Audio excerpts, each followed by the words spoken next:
I'd like to call this meeting to order. If you could please rise and join me in the Pledge of Allegiance if you're able.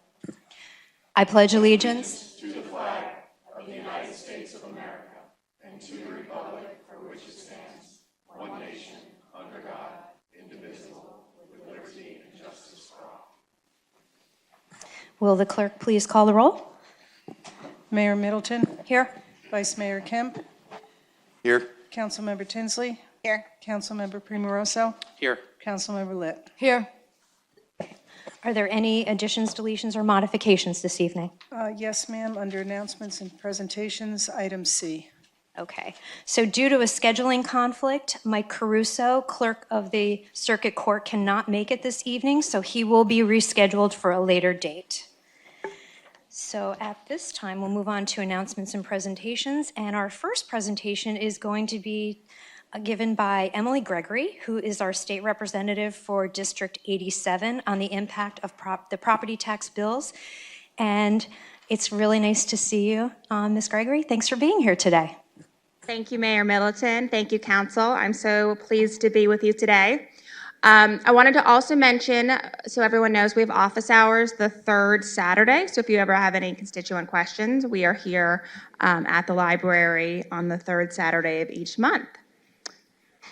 All right, so tonight we're going to talk about how our property tax system works.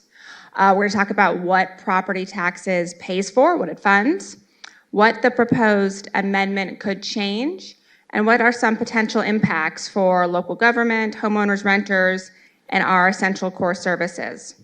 So funding Florida. So we have three main sources of funding for the state: sales and rental tax, some miscellaneous, which includes excise, so think tobacco, alcohol, fuel, corporate income, tourism, hospitality. And then the third and largest source of revenue is property taxes. We, of course, do not have state income tax. Most states operate sort of a three-pronged stool of sales tax, property tax, income tax.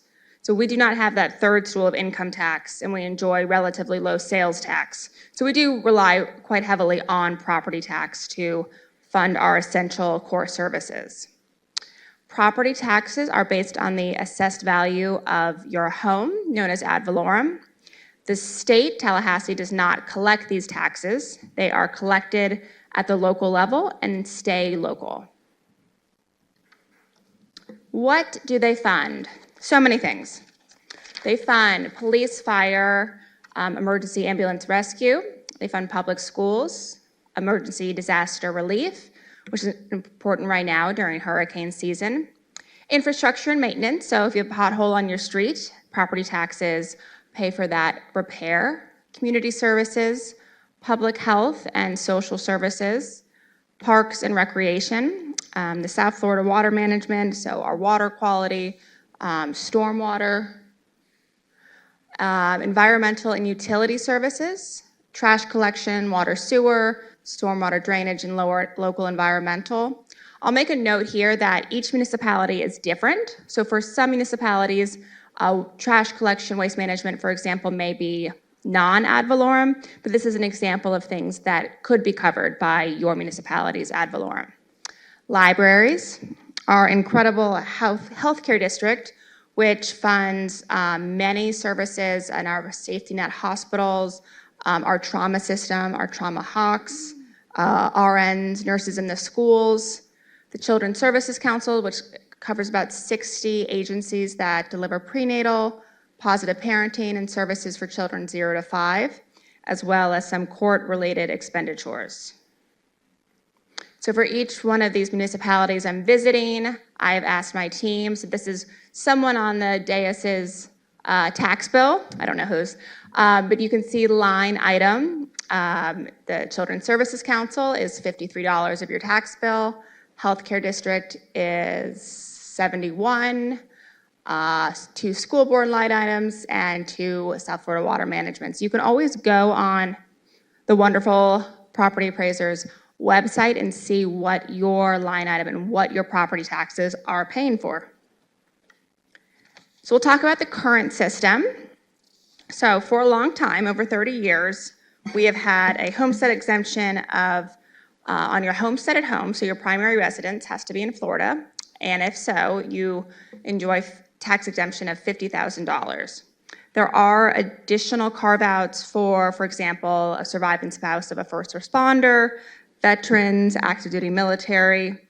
The breakdown is slightly more complicated. The 25,000 is a full exemption, and then it's actually 50 to 75 is your second, but most properties are over $75,000 in value. And that second one does have a carve out for schools. So the school taxes are included in that carve out, which is relevant as we discuss what the proposals are for November. So the initial legislation was called Save Our Homes. It was approved by Florida voters in 1992. In addition to the $50,000 homestead exemption, the other key piece is that the assessed value cannot increase by more than 3% annually or CPI, whatever is more favorable to the homeowner. So if you've owned your home a long time, that has been a great benefit to you. It has kept your taxes stable and relatively low. The challenge comes in houses that have been purchased more recently after we have seen values go up dramatically in the last 5-6 years. So the history of property taxes are in our Constitution, so they cannot be changed by regular legislation. There are 4 ways to amend the Constitution: a citizen-led petition, a legislative joint resolution, which is what we passed in June, which will put language on the ballot in November.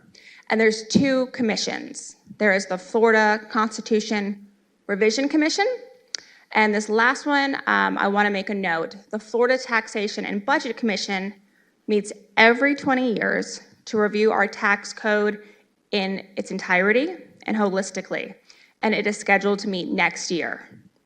So that would probably be the most appropriate time to review all of our tax code and how to best give relief to Floridians. So the House Joint Resolution that was passed in June has 3 phases. It proposes a much greater expansion of the homestead exemption, and I'll go over that. So phase 1 would begin January 1 of this year, and instead of that $50,000, it would be a $150,000 exemption of assessed value. Phase 2, the following year, 2028, would be a $250,000 exemption, homestead exemption on the assessed value of a property. And phase 3 is full elimination of property taxes over time. One element to note is that applies, if this were to pass in November, it would apply to anyone that has their primary permanent residence in Florida on December 31st of this year.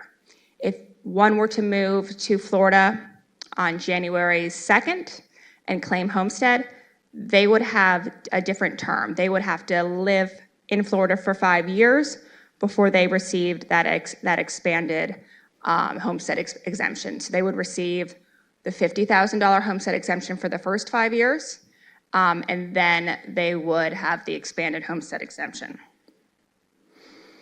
So there is currently pending legal action over the ballot language. It right now is in the Attorney General's office. The judge ruled that it was deficient. The language was deficient in describing the true nature and what the joint resolution included. So that they have 10 days, the AG's office has 10 days to offer new language, so we are waiting to see what the new language is. This constitutional amendment would, like all Florida constitutional amendments, require 60% or more voter approval to pass. So the language is where it currently is in the litigation process. And if it were to pass, it would take effect January 1, 2027. Let's talk about those potential impacts. For many municipalities, it's estimated up to 50%. Phase 1 would bankrupt 50% of municipalities in phase 1, in year 1. It's estimated it would bankrupt 80% of municipalities in year 2. With a shrinking tax base, we can expect reduced services. Something to consider, and I think it's important that voters have the full scope when they are voting on this, is whether they are willing to accept decreased services, potentially decreased, that long list that I listed, fire, rescue, really hard choices would have to be made. And I want to make sure that every voter has an informed decision. We will need our waste management. We will need all of these core services to be provided.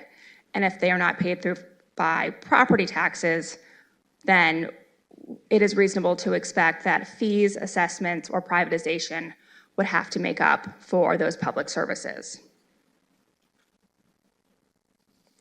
This is City of Palm Beach Gardens. Phase 1, potential exemption loss of $150,000 would be $13.8 million. And then this Phase 2, potential exemption loss under $250,000 homestead exemption would be $21,441,000. So as you can see, this would be very significant to the budget. And then Phase 3, which I'll mention there's no implementing bill, which is unusual for such a large scale piece of legislation. So we don't know how a full elimination of property taxes would be realized.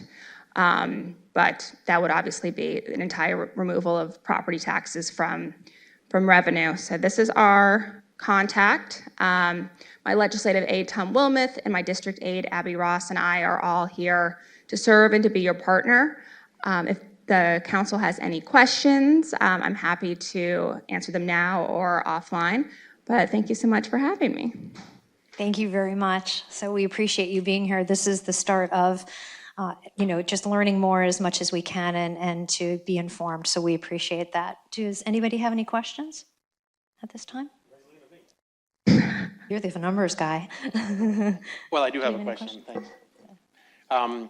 With regards to the exemptions, if this passes, somebody moves here next year, their full effect takes effect after 5 years. Correct. Now, if there's no property taxes in 5 years because we've gone through phase 1, 2, 3, and then got to something else, so they would pay no taxes after 5 years. That's my understanding is that after 5 years, you would go to the current level. Tom, my lawyer. Yeah, or the current level where we are, they won't phase 150, 250, and then none. My understanding is that after 5 years, they would join the current level of taxation. Yeah. Okay, all right, thank you very much. Yeah. No? Anything? No? Marcy? No? John? I think in the bill, is there a state bailout in case something happens? Isn't there supposed to be a fund for a state bailout if anything doesn't match, or no, is that an old bill? There were a lot of iterations that had more carve-outs, and I think I did fail to mention this. Many previous versions had police and fire carve-outs. This one does not. It has a school carve-out that was added in the State Affairs Committee. They'd also forgotten to include constitutional officers, so they had to go back and add property tax appraiser and tax collector and county commissioners. So the only carve-out is school, and there is no suggested way to make up the revenue. No. I was asking that question because if the plan is in phase 2, 80% of the municipalities will be bankrupt. What happens to the debt that those cities currently have in bonds or anything? I don't believe it's in the joint resolution. The question is the county going to be asked to bail them out? That is our question. That's the question that's out there. The question that is out there is, will the county be asked to bail them out? Okay. Are there any counties that are under that list? You said there's 80%. Are there counties also? For sure. Rural, yes, the financially constrained counties and cities, many in more rural areas would be in that first phase 1, 50% bankruptcy. Okay. 50% would be bankrupt. And so when they file initially, they get the 50,000, and then, like as Bert was mentioning, 5 years later they get the 250. But in that 5 years, do they still get the 3% maximum cap of increase? Yes, it would be the Save Our Homes Okay. tax policy until they had resided here 5 years. And then I know that there was no financial liability given to the House on what this bill will cost. Is there a plan to kind of monitor this, and if it passes, and come up with what that liability will be? You know, Yeah, Vice Mayor Kemp, there was no fiscal impact study, as you mentioned, so we don't know what that will be. So I would have to conjecture that one done postmortem after the fact would be necessary to try to see what budget and backfilling can be done, but there will just be large gaps in most municipalities. and then I guess the state, as you mentioned, there's 80% municipalities, some counties. So if the city's debt goes to the county, and then the county folds, then that would fall back on the state, correct? Correct.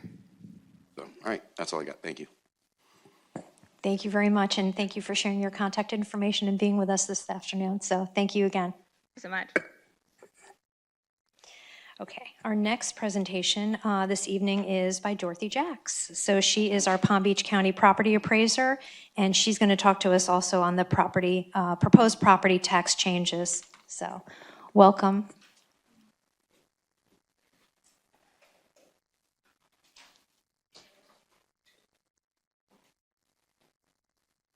Thank you and good evening. Please excuse me sitting down. I've actually hurt my back and I'm fine sitting and I'm fine walking. I'm not so good standing. So it's a pleasure to be with you this evening, Mayor, Vice Mayor, council members. As some of you may recall, this is my hometown. It's where I went to high school. So I always like coming back to Palm Beach Gardens. So it's a pleasure to be with you. This evening, I'm going to talk just a little bit about the Palm Beach County tax roll, specifically Palm Beach Gardens numbers this year. I always try to give you a little update on what the state of our cities and our county are. And then I am going to talk also about Amendment 3.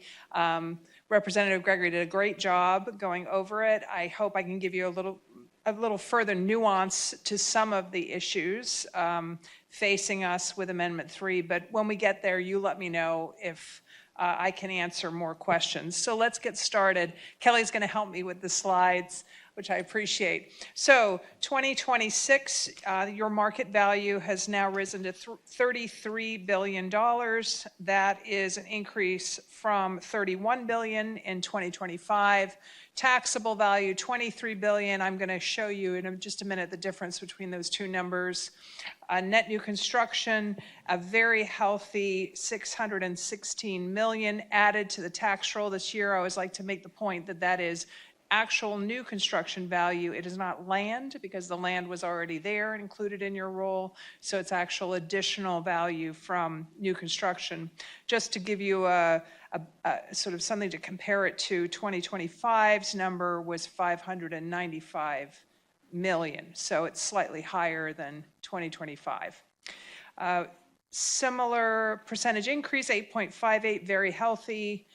Tax total parcel count, that's just a count by which we kind of gauge the size of your city. A parcel is anything that can be taxed. It didn't increase significantly over the prior year. Why is that? Why do you have more value but not more parcels? Well, we added the parcels probably some years ago. Much of your new construction comes on after a parcel is created. So we might create a parcel when a large property is platted from one big into many small, and then years later, the construction gets added to that parcel. So it's happening in two steps.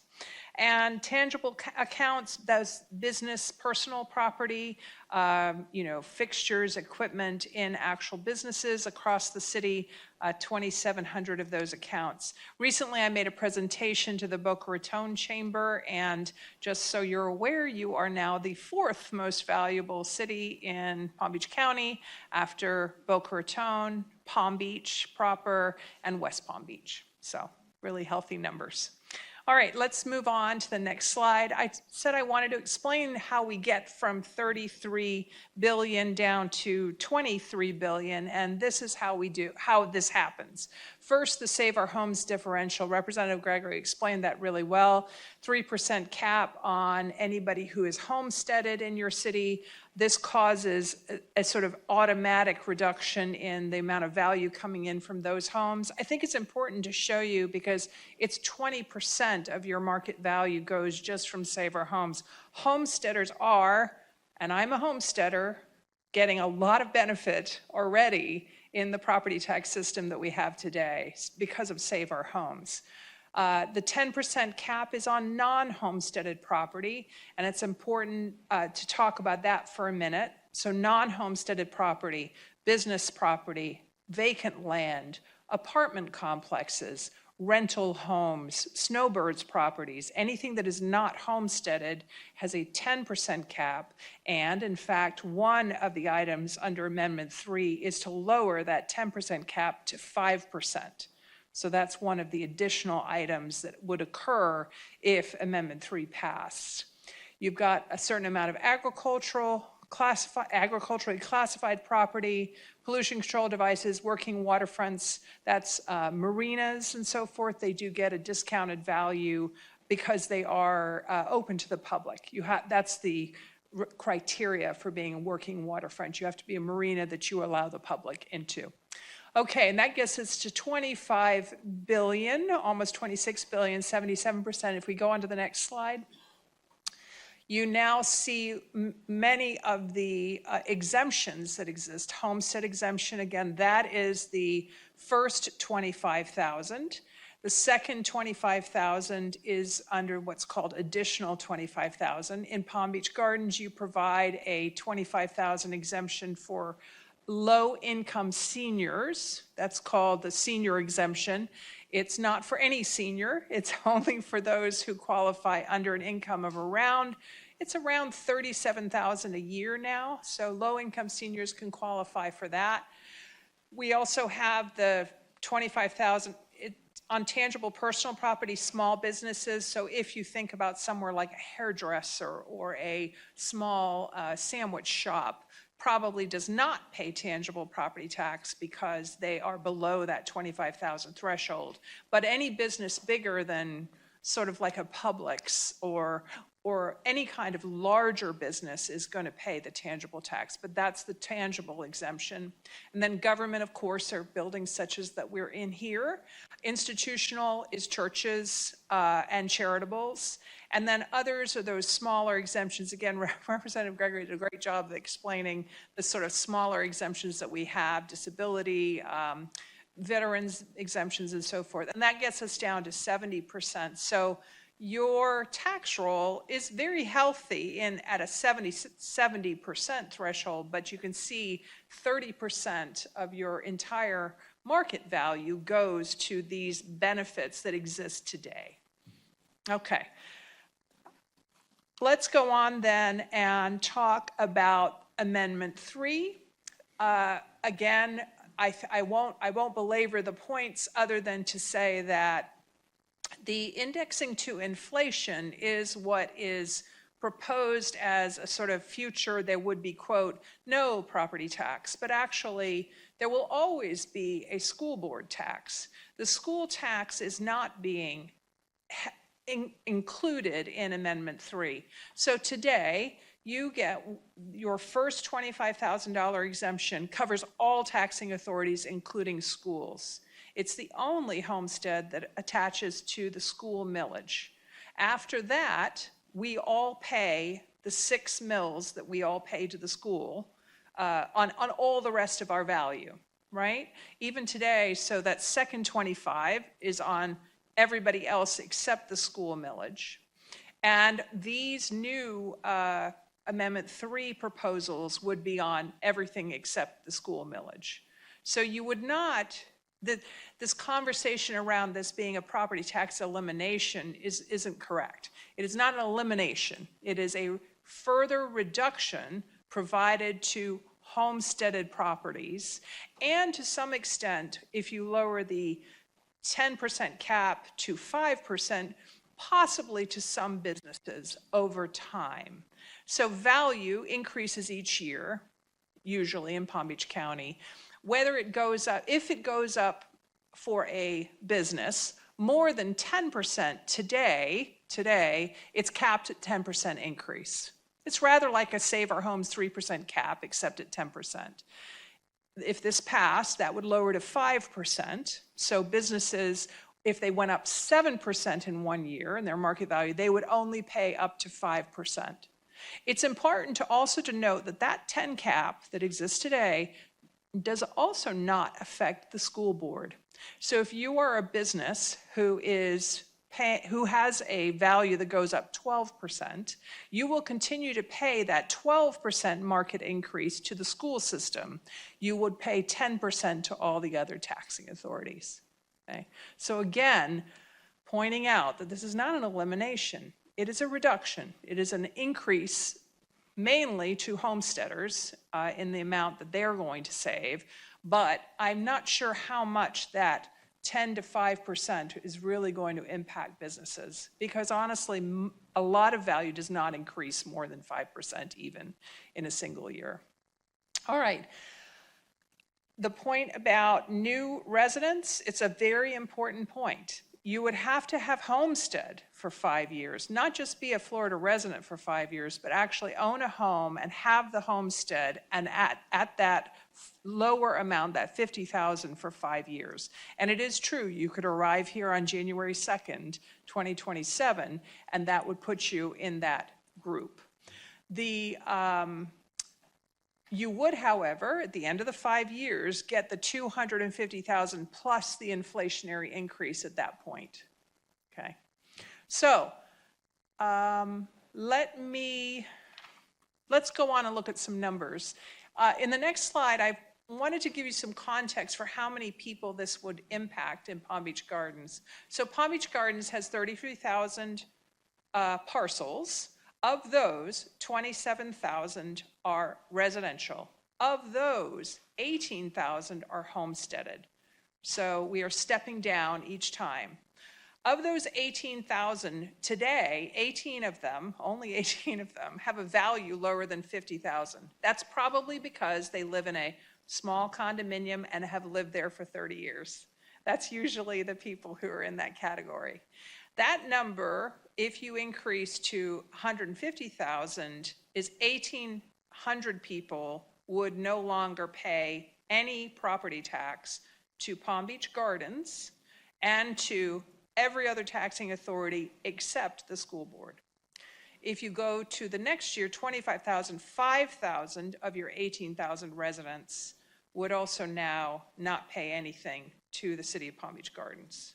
So they would be your residents, but they would not be paying anything to the city. All right, the next slide, if we could. Rep. Gregory went over these numbers, and I won't belabor them again.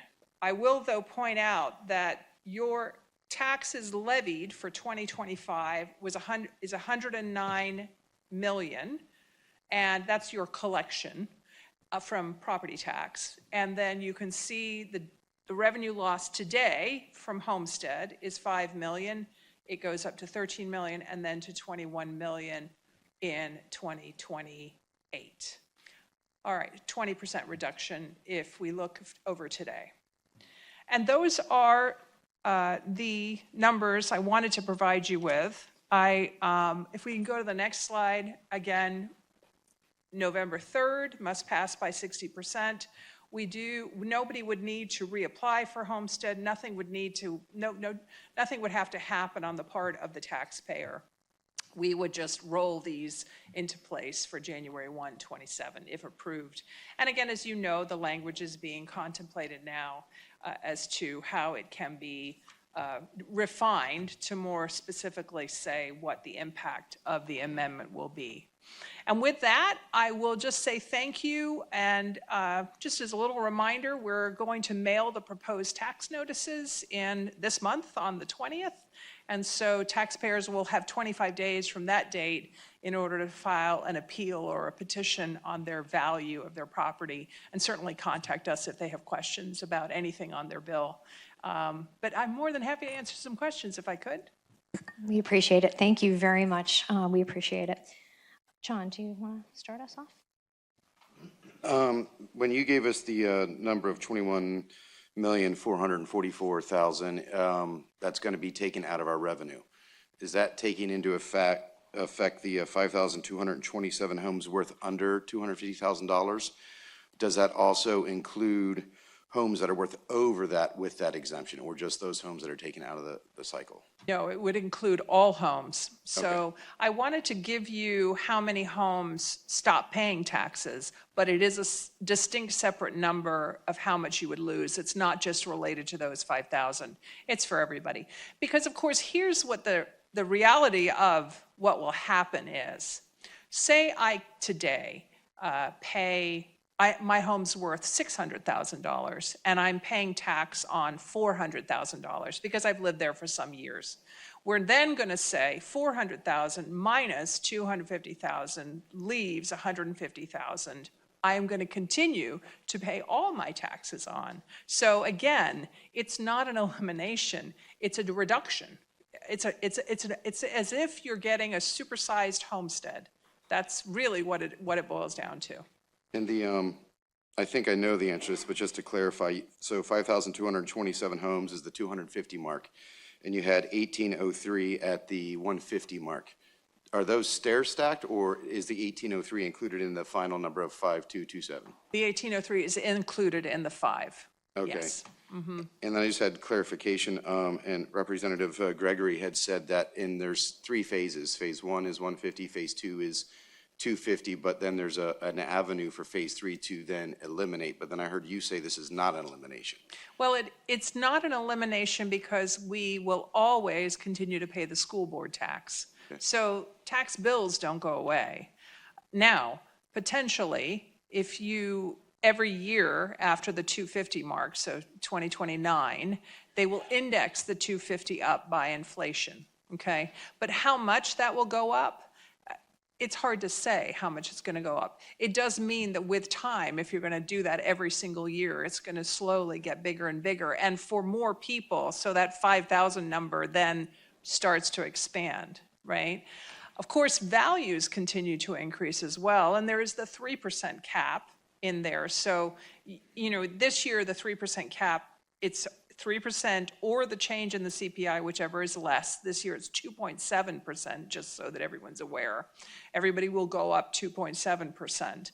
So that number, of course, could be lower. And then, you know, how soon will you reach that value that you are at? It's hard to say. And again, for folks who are paying on $500,000 or $1 million, they are probably not going to ever get where the inflation index gets up to their number. Do you see? Because they'll be constantly chasing each other. And then there's also mentioned that 50 and 80% of municipalities may go bankrupt. Do we have a list of the ones that might be considered to go bankrupt within the county? As you know, we work a lot with municipality, and you know, to effectively plan our long-term goal. I think the League of Cities may have done some research into that. I don't have that in front of me. I do know we have a number, different communities. It's an interesting thing. Different municipalities are going to be able to manage this or not. Palm Beach Gardens is in a good position because you do have a mix of residential and commercial. And of course, you certainly have a very big tax roll. But a town such as Tequesta, a good example in the North End, you know, very residential, predominantly residential, not a lot of room to grow their city because there's no land around them to grow it, to annex there. And a lot of people move to Tequesta and never leave. You know, it's a lovely community. So you have a lot of people who are homesteaded and who potentially, if a property does not turn over, of course, homesteads removed, the cap comes off every time a property sells. So that's when you have recapture in cities, and cities where people tend to stay there forever will have a harder time because there is no where to go as such. Another one, a lovely one, is Lake Clark Shores, a beautiful community, but again, people don't leave, and it is predominantly residential and also heavily homesteaded.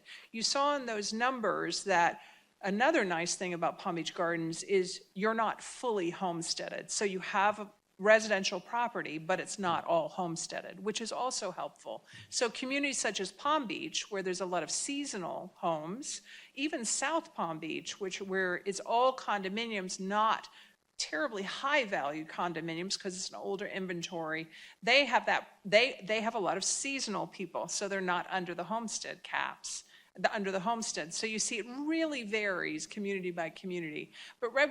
Gregory is perfectly correct in saying that this is much larger than just the cities, it's also the counties. There are already, I believe, 31 fiscally constrained counties in Florida. What that means is that today, those counties are receiving revenue from the state of Florida in order to operate their county. There is not enough revenue generated within their county because of the current caps and exemptions, and because their values are not increasing or there is not that much growth, that they are having to be supplemented by the state. So the number of fiscally constrained communities is going to grow if this passes. And phase 3, where that gets based off of inflation, is that already automatically in this bill if it gets approved by the voters, or do they have to come back in 2028 and then amend that and vote on it again to add that inflation in step 3? I believe that there would have to be further enabling legislation to sort of how that is exactly going to work. I'm sorry, I'm not 100% sure of how that's going to work. But yes, there is language that it will be able to be indexed by inflation after 2028 in the bill, in the language of it. And maybe when they clarify it for us, we'll get that a little more succinctly. Thank you, that's all I have. Thank you. Marcy? I really appreciate you coming here and both of you guys explaining this.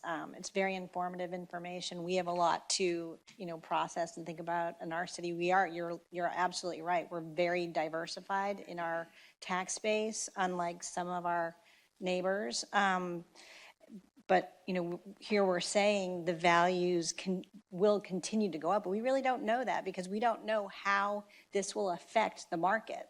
And if the market drops because of this, then the values will not go up. They will, stay neutral or go down. And that's something that we have to really consider as well. So we can't rely on the question mark will go up in the future because it's not a given. So we really have to consider that. And, I appreciate this information. It's going to be a challenging time ahead for many. Thank you. Michelle, anything? First, I'll make sure that for all of us, I'll get the list of cities from the League of Cities for the workshop on the 27th. So we'll have that list of all of them. Could you explain the difference and how you assess property and what the difference is between the assessed value of a property and when you go to sell your property and what you consider your property to be worth? Sure, I'll try to do that as quickly as I can. There's a couple things that control how my office must do our work. One is that everything is based on a January 1st tax lien date. So we have to try and peg the market on January 1st of each year. So although August is when we mail our proposed notice, the first time that taxpayers see what value we've set, we actually are basing it from sales data that has occurred in the prior year. So what we do is from January 1st until now is our appraisers are looking at market data around arm's length transactions that occurred in 2025. We're taking that data for whole communities, not one by one as one might do with a fee appraisal that one does if you're going to sell your home or you're buying a new home and you want to validate the sale price. Instead, we may say, in this community of 200 homes that are all similar, 10 of them sold last year. What did they sell for? We then take that pool of information, we validate that the sales were arm's length, making sure it wasn't like a mother selling to her son or some sort of stressed sale. We throw those out. And then from the remaining data, we come to a conclusion about what we think that home is worth as of January 1st. Then we take a reduction called a cost of sale reduction, which is usually anywhere from 10 to 15% of that number, to allow for that when you buy a home, you do pay various fees. You pay realtor fees, you pay filing fees, those sorts of things. So the price is actually not the price of the real estate. It's the price that you've paid down a little bit. And so that 10 to 15% that we're adjusting for cost of sale gets us to the number, which is the number you see in August, which chances are by August, especially in the market we live in, what you could sell your home for has gone up. So you see, I always tell people, if you want to know what your house is worth, you need to speak to a real estate professional. You need to speak to a realtor, because they are much more in tune to the moment in the market and the neighborhood where the home is. Whereas my office is bound by a lot of rules that say we must examine it this way. And what I just explained is really why we're always off the mark, if you will. We're not actually trying to hit the mark exactly. So I guess my point is that what we're paying taxes on is lower than what many people would think their house is actually worth. And when we hear, pricing is going up, we're selling houses for so much more, it's on a lower number than that. And if you add to that, you're homesteaded possibly, and that's your cap controlled, it's even lower than that, certainly. I know my parents' home, I mentioned I grew up here. My brother and I recently sold my parents' home in Palm Beach Gardens in Plat 1, quite near Lake Catherine. And my parents had lived there for 38 years, and they were paying $1,800 in taxes. The buyer who bought their home is now paying over $9,000 in taxes. And that was because my parents had been homesteaded there and were paying a much lower amount than what the market would place on that property. And now the new buyer will probably homestead, hopefully, and with time, they will build up those same tax savings that homestead allows us. Yeah. Just one comment, one question. So with regards to the values 250 and under, we're about 5,200 units, so we're at 28%, which that's got to be pretty low compared to other cities in the county that are going to be a lot higher, obviously.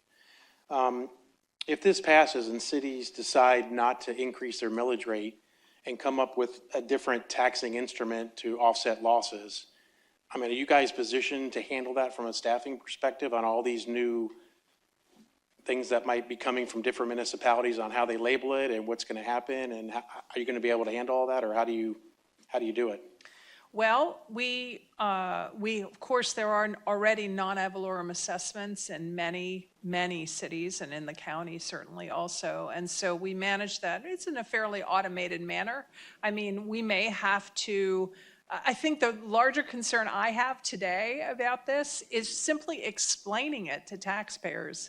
Today's property tax system is difficult for new homeowners who, especially people who are coming to Florida for the first time, to explain, to begin to help taxpayers understand, what is that it's going to go up next year, or no, you're not qualified, or you're only going to get 50,000, and next year, that all of that will be pretty involved for our office. But no, certainly the process of adding new special assessments, it's something we can do, and we'll just have to ramp up if we need to do it even more often than we are now. Yeah.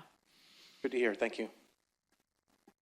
I think Vice Mayor Kemp has one more question for you. So yeah, this only applies to ad valorem taxes, not non-ad valorem, correct? Does anything restrict municipalities from creating non-ad valorem taxes to, say, pay for road maintenance now or parks, and putting those into different districts to then fund that? And then in theory, kind of like cutting cable, like now all of a sudden you're just creating more fees to then pay for the parks that you have. So you tried to cut the cable to save money, but now we're costing us more by adding non-ad valorem taxes to that. There is nothing in this amendment that prevents your decision-making process as far as either raising tax rates or converting or creating non-ad valorem assessments, nothing, or fees, or anything else that you may have to do in order to continue to provide service to your residents. There is, in fact, it is one of the things that's sort of puzzling for me, is that this is all on the side of the exemption and nothing on the side of the levy. You know, there was some discussion about levy controls and so forth, and there certainly are restrictions on you. I'm sure you're aware on you have to have supermajority votes to increase certain millages and so forth and so on.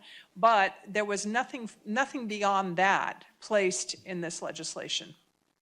Thank you.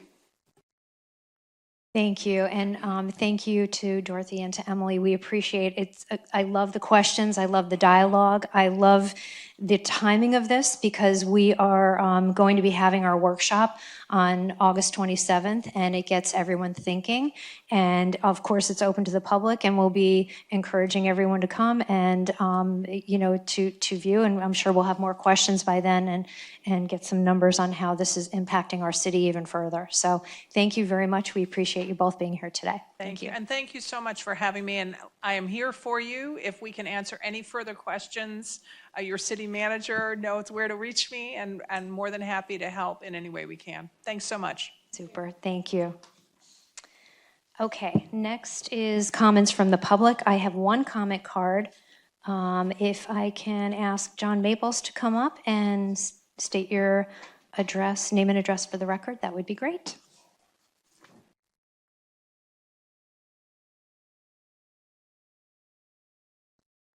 Good evening, Council, Mayor, Vice Mayor, Council members. My name is John Maples, and my work address is 3300 PGA Boulevard, where I own a financial firm for the last 13 years.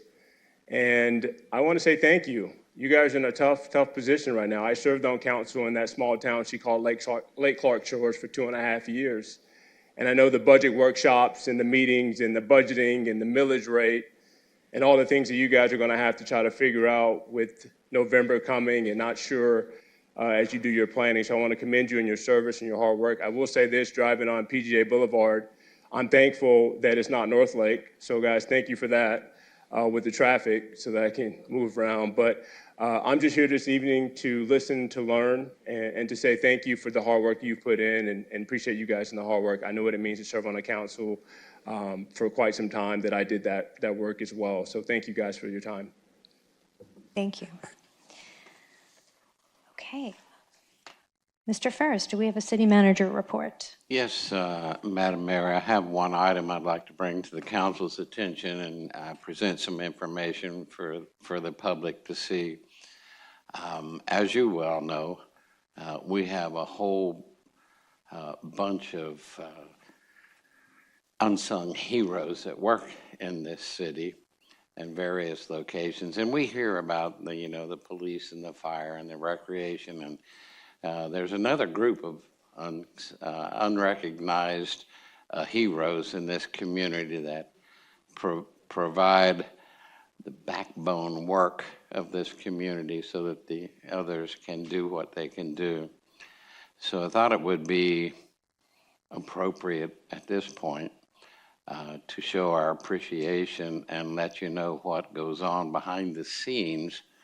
And we have a video from our Community Services and Public Works Department, headed by our Community Services Administrator and Emergency Management Director, David Reyes, who's been with us for 24 years. So with that, I would like to recognize by this video some pretty amazing people that do some pretty amazing things. So if you would, could we see the video? Welcome to the Community Services Department. We are a team made up of several hardworking divisions, all working together to help maintain the high quality of life our residents enjoy every day. From maintaining roads, parks, and city facilities to supporting emergency operations and planning for the future, our team plays an important role in keeping the city of Palm Beach Gardens running. Today, we're taking you behind the scenes for a closer look at the people, projects, and services that help move Palm Beach Gardens forward every single day. So let's get started. First, let's tackle the largest division within community services, operations. Our team is responsible for many of the services and infrastructure residents rely on every day. This department can be divided into two major areas, Public Works and Parks and Grounds. Public Works maintains the city's essential infrastructures, including roads, sidewalks, stormwater systems, facilities, and other public assets, helping Palm Beach Gardens operate safely and efficiently year-round. The responsibilities range from road paving, the creation and installation of various signage, facility maintenance, preventative maintenance, repairs, and upkeep. While Public Works maintains the city's infrastructure, Parks and Grounds helps maintain the spaces that bring the community together. We are the curators of your neighborhood parks, medians, athletic fields, and recreational spaces. The Parks and Grounds team works daily to preserve the beauty, safety, and usability of Palm Beach Gardens outdoor spaces. From mowing and landscaping to irrigation, tree maintenance, and park upkeep, quality remains at the forefront of everything our team does. Whether hosting world-class professional sporting teams and community events or supporting our local youth athletics, Parks and Grounds help maintain facilities at the highest standard, helping position Palm Beach Gardens as a premier destination for sports tourism and recreation. I mean, we hate to brag, but we're actually among the best in the country at what we do. But enough about us. Maintaining a city takes more than manpower alone. Behind every truck, piece of heavy equipment, and emergency response vehicle, there's another essential component of community services that keeps operations moving. And that's the Fleet and Logistics Division. Welcome to Fleet and Logistics. This division ensures that the city vehicles, equipment, and operational resources are ready to support daily services across Palm Beach Gardens. We perform inspections, preventative maintenance, and repairs on first responder vehicles, maintenance trucks, heavy machinery, and emergency response equipment to help keep city operations running safely and efficiently. In addition, our division initiates many of the contracts and logistical services, including waste management, equipment leasing, and other operational partnerships that help departments perform their duties every day. But who keeps up with all the details of management of these divisions?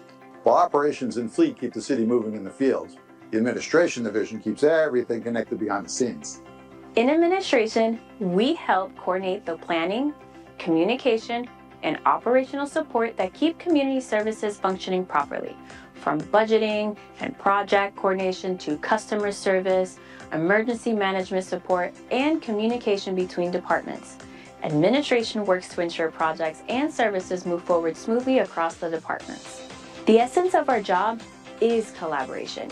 We work closely with departments across the organization to help projects move forward, resolve issues quickly, and make sure that our team have the support they need to serve our residents. Even though much of our work happens behind the scenes, we take pride in making sure services run efficiently and support the quality of life our community depends on every day. But maintaining the city isn't only about today. It's also about preparing for the future.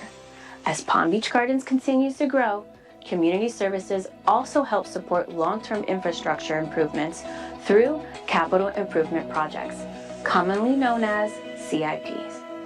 Capital improvement projects are long-term investments made to improve, replace, or build major public infrastructure and facilities that benefit the community.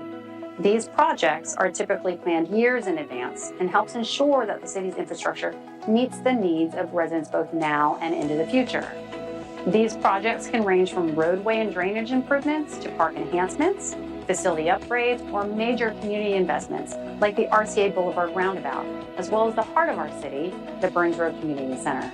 The CIP process involves multiple phases, which include budgeting, design, permitting, construction, and long-term maintenance planning. These projects are made possible through close collaboration with engineering and other city departments. In engineering, we plan, design, and construct many of the improvements residents see throughout the city, all while ensuring projects meet important safety and environmental standards. We guide these efforts while operations maintain and support these assets long after the project has been constructed.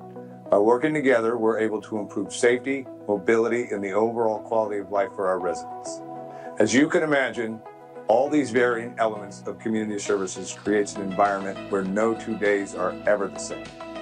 Every project, repair, improvement, and response effort brings new challenges and new opportunities to serve the community.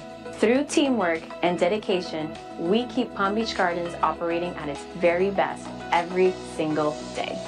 Community services is about more than infrastructure and maintenance. It's about people working together to serve our residents and improve our community each and every day. Thank you for taking this behind-the-scenes tour of the Community Services Department and the dedicated team that makes Palm Beach Gardens a signature city. And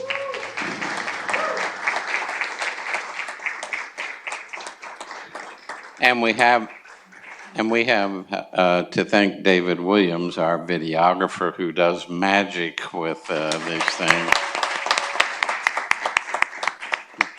Truly a genius, but we have a few members of the Community Services Department with us here this evening, and it's my opportunity to embarrass you. Everybody stand up if you're working for Community Service. David. Good job.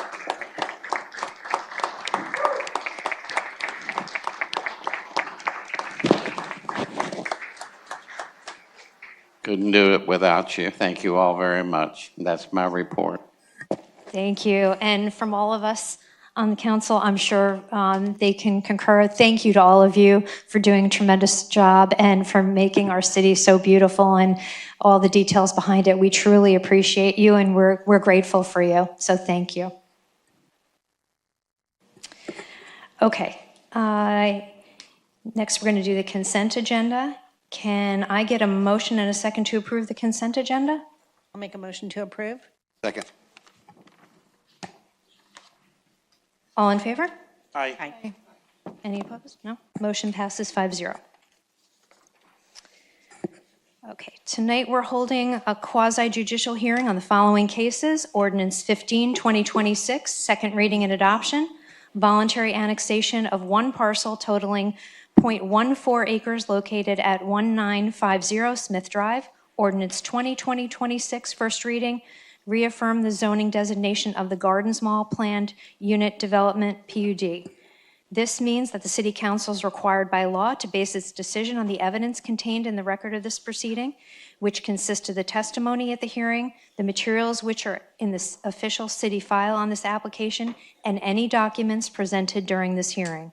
The Council is also required by law to allow cross-examination of any witnesses who testify tonight.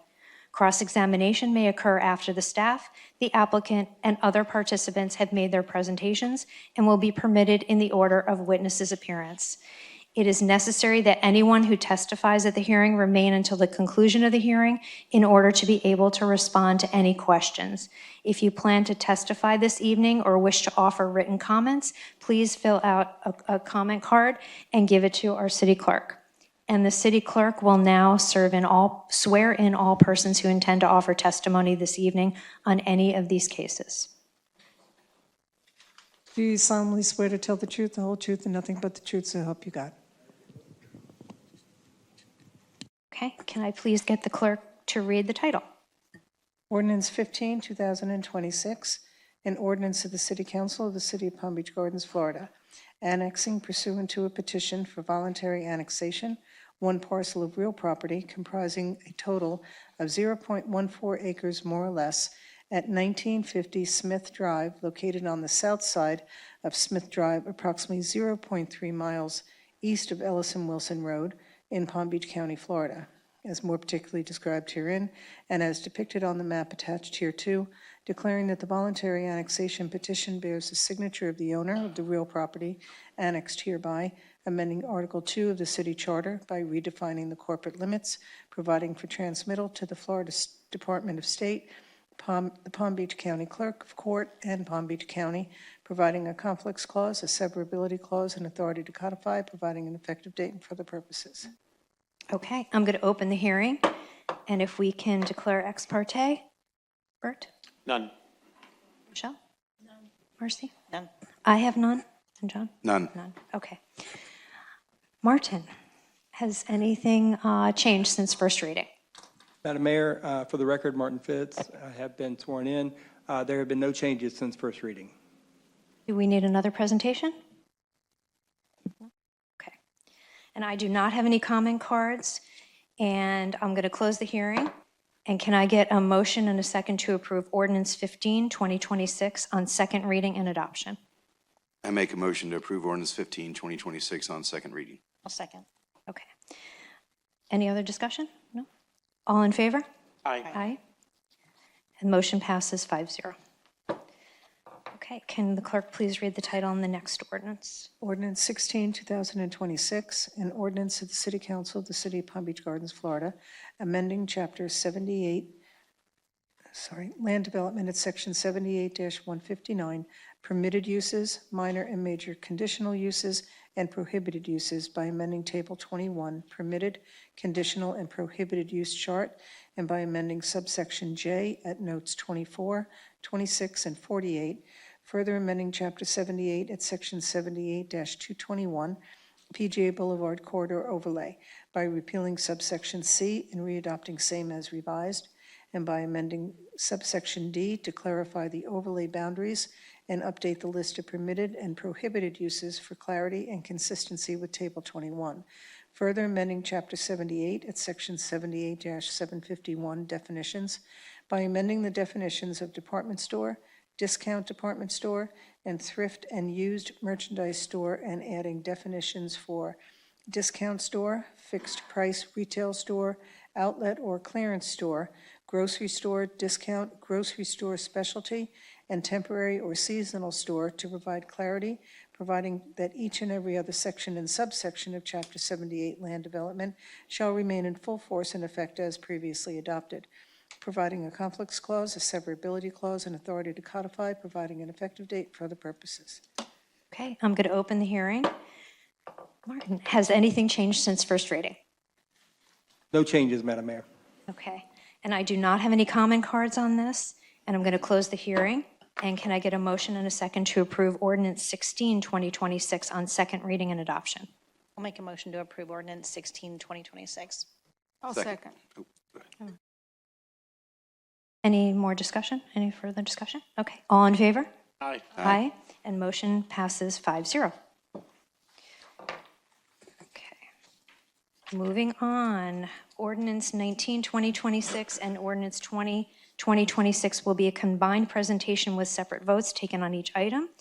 And since Ordinance 2, 2026 is quasi-judicial ex parte communication, we need to declare that. So do we, Bert, I'll start with you. Any? None. None. Michelle? None. Marcy? None. And I have none. John Dion? None. None. Okay. Can I please have the clerk read the title? Ordinance 19, 2026, an ordinance of the City Council of the City of Palm Beach Gardens, Florida, amending Chapter 78 Land Development at Section 78-159, permitted uses, minor and major conditional uses, and prohibited uses by amending Table 21, permitted, conditional, and prohibited use chart, and by amending subsection J at note 57, providing that each and every other section and subsection of Chapter 78 Land Development shall remain in full force and effect as previously adopted, providing a conflicts clause, a severability clause, and authority to codify, providing an effective date for other purposes. Okay, I'm going to open the hearing. And can I call Ken Tuma from Urban Design Studio? Welcome, Mr. Tuma. Good evening. Thank you for having me. New microphone. Ken Tuma with Urban Design. Address is 610 Clematis Street, West Palm Beach, and I've been sworn in. Thank you for having me again this evening here tonight on behalf of the Forbes Company. The Forbes Company, as you all know, has owned the Gardens Mall since its beginning in 1984. And what is in front of you tonight is the first major change in the Gardens Mall since 2004, I believe, when Nordstrom came in. But what is in front of you this evening, there are several items, and I'm just going to walk through and explain what those items are, and then I'm going to do a PowerPoint presentation of what you're actually approving this evening. So the first item in front of you is Ordinance 19. That is a text amendment to the code. that allows us to make a request to you to allow for recreational commercial outdoor. And I'm going to walk through this in detail. The second item that is in front of you this evening on first reading is Ordinance 20, which is basically reaffirming the zoning that's on the site, that has been on the site since 1984, which is general commercial and then also with a PUD on it. The reason for that is we're bringing the site up to current standards and you're readopting the PUD. And then the final item, which is a companion item, which is not for your approval this evening, but is where I'm going to spend most of my time because it's a site plan. It's a PUD amendment, so you get the opportunity to see what will be coming before you. So hopefully, if you approve us this evening, we will be back in front of you in September for final reading of the first two items and the full reading of the second item. So the development team is here this evening. We have lots of people here ready to answer any questions you may have. For the Forbes company, Mr. Peters, however, was not able to make it tonight. He apologized for not being here, but he's an important part of the Gardens Mall. He has worked for the Forbes company since 1991. And before that, he was a young architect who was the actual original architect and designer for JPRA, who's the architect of the Gardens Mall. So a lot of history with Mr. Peters, and it's been fun working with him on this project. We have in the audience from Dick's House of Sport. She came in today from Pittsburgh to be able to answer any questions you may have about operational issues. For Dick's, Shannon Yeckel is here this evening. And then the rest of the team is on the screen in front of you. So you're all familiar with the property. It's a 100-acre parcel north of PGA Boulevard.